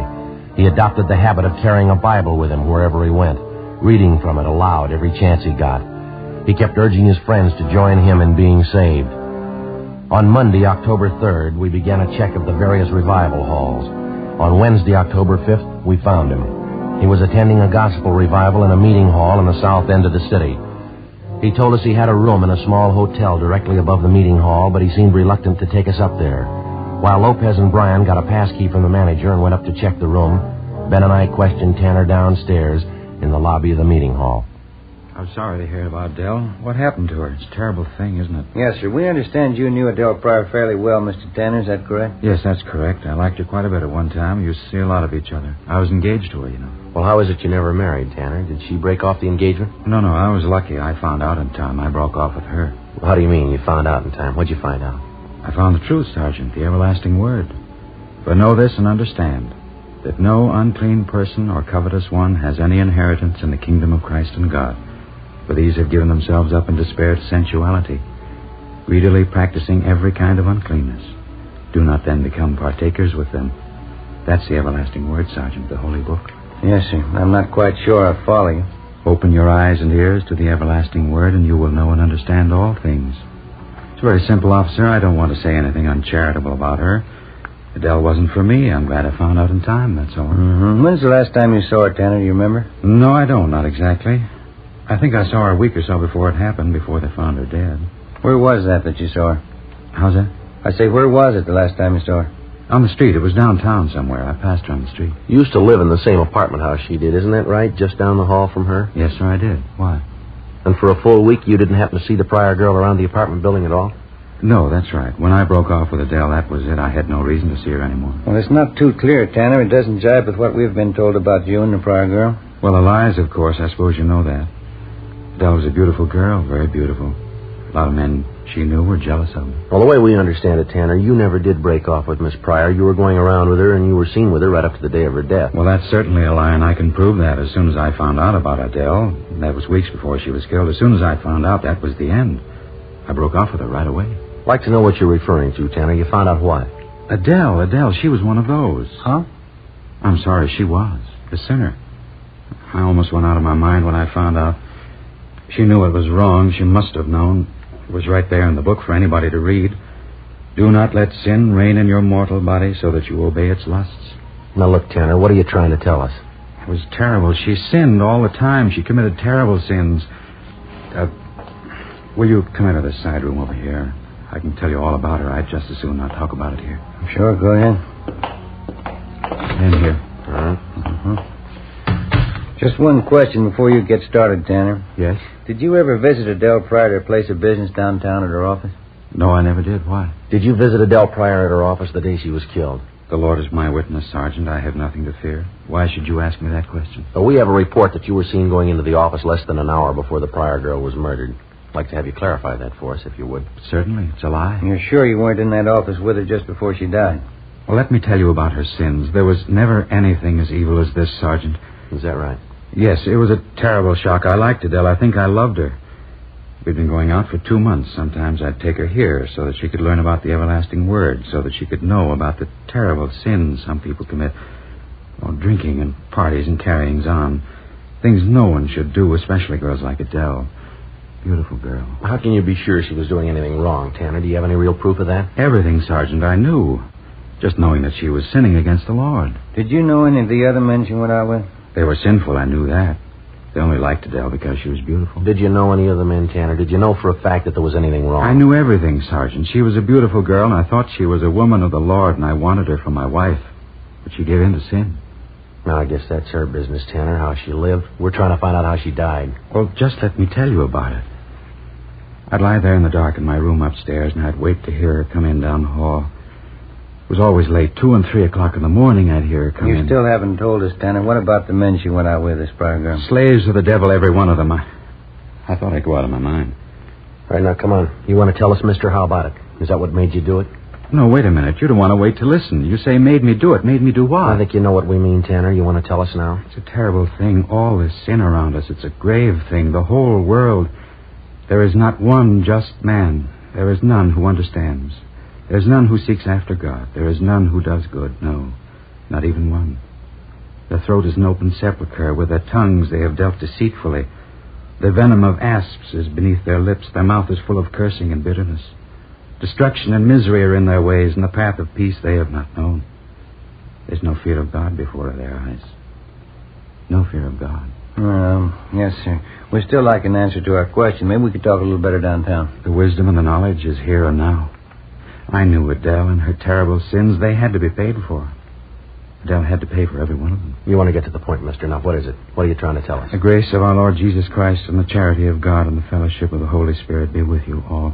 Amen. So she sinned and so she died. Yeah. In the name of God and in the name of our Lord. Amen. I killed her. William Harold Tanner was brought downtown immediately, where he volunteered a complete statement admitting full guilt for the murder of Adele Pryor. Blood-stained clothing found in his room corroborated his story. It was obvious that the man was mentally unbalanced. He gave us the details of how he murdered Adele Pryor because she spurned his attentions. We began questioning him about the Donaldson murder, which had taken place more than a year before and which was still unsolved. The victim, 64-year-old Louise Donaldson, had met death in the same manner as Adele Pryor. No, I didn't know the old lady, but she had money. I'd been told that. I was broke and I needed the cash, so I thought it'd be a good thing. This was in September a year ago that you murdered her. Yes, sir, September, all right. She was all alone. She didn't have anybody. She was sick. I probably did her a favor. Your package here says that you figured in the investigation on the plot to blow up the Rexmore Hotel about 3 years ago, homemade bomb planted in the basement of the hotel? Yes, that was mine, 3 years ago in September. You never could have traced it. Too bad the bomb didn't go off. I hated those hotel people. Is that right? What was the matter? I worked at that hotel once, you know. Worked hard, too. One Saturday, they held up my paycheck. I didn't get it till next Tuesday. Never forgot that. September. September. Now, what's that got to do with it? I don't know, really. September's always been the time, that's all. I work into some kind of trouble. Last 4 years, every September. I don't know what it is. Seems to be the best time to get rid of them. Yeah, September. It's always September. Mm-hmm. I didn't really want to kill Adele. Wasn't anything else I could do. She was a sinner. Yeah. Drinking, running around. She committed sins all the time. Worst kind of sins. Terrible. Let me tell you, maybe you better check the book, Tanner. You're way ahead of her. What do you mean? What kind of sin's worse than murder?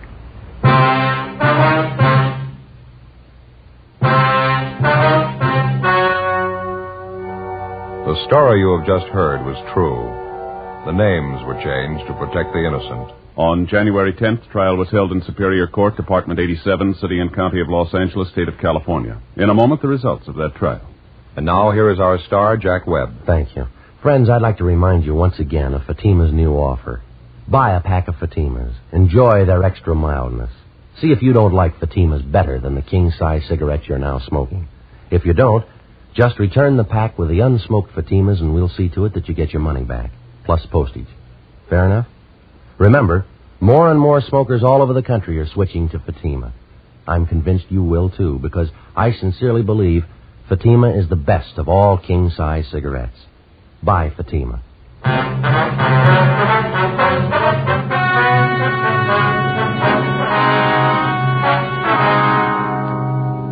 Further investigation proved beyond a doubt that William Tanner, besides murdering Adele Pryor, had also taken the life of 64-year-old Louise Donaldson the year before, and that he was responsible for the attempted bombing of the Rexmoor Hotel the year before that. After examination by 3 psychiatrists appointed by the state, the suspect was found to be sane at the time of the murders. Tanner was convicted of first-degree murder and received the death penalty. He was executed in the lethal gas chamber at the state penitentiary, San Quentin, California.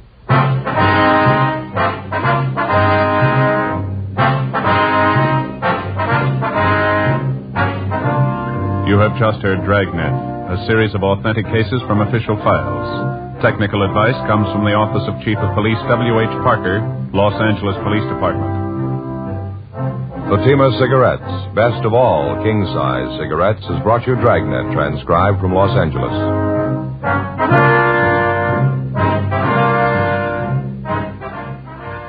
Stay tuned for Counter Spy, next on NBC.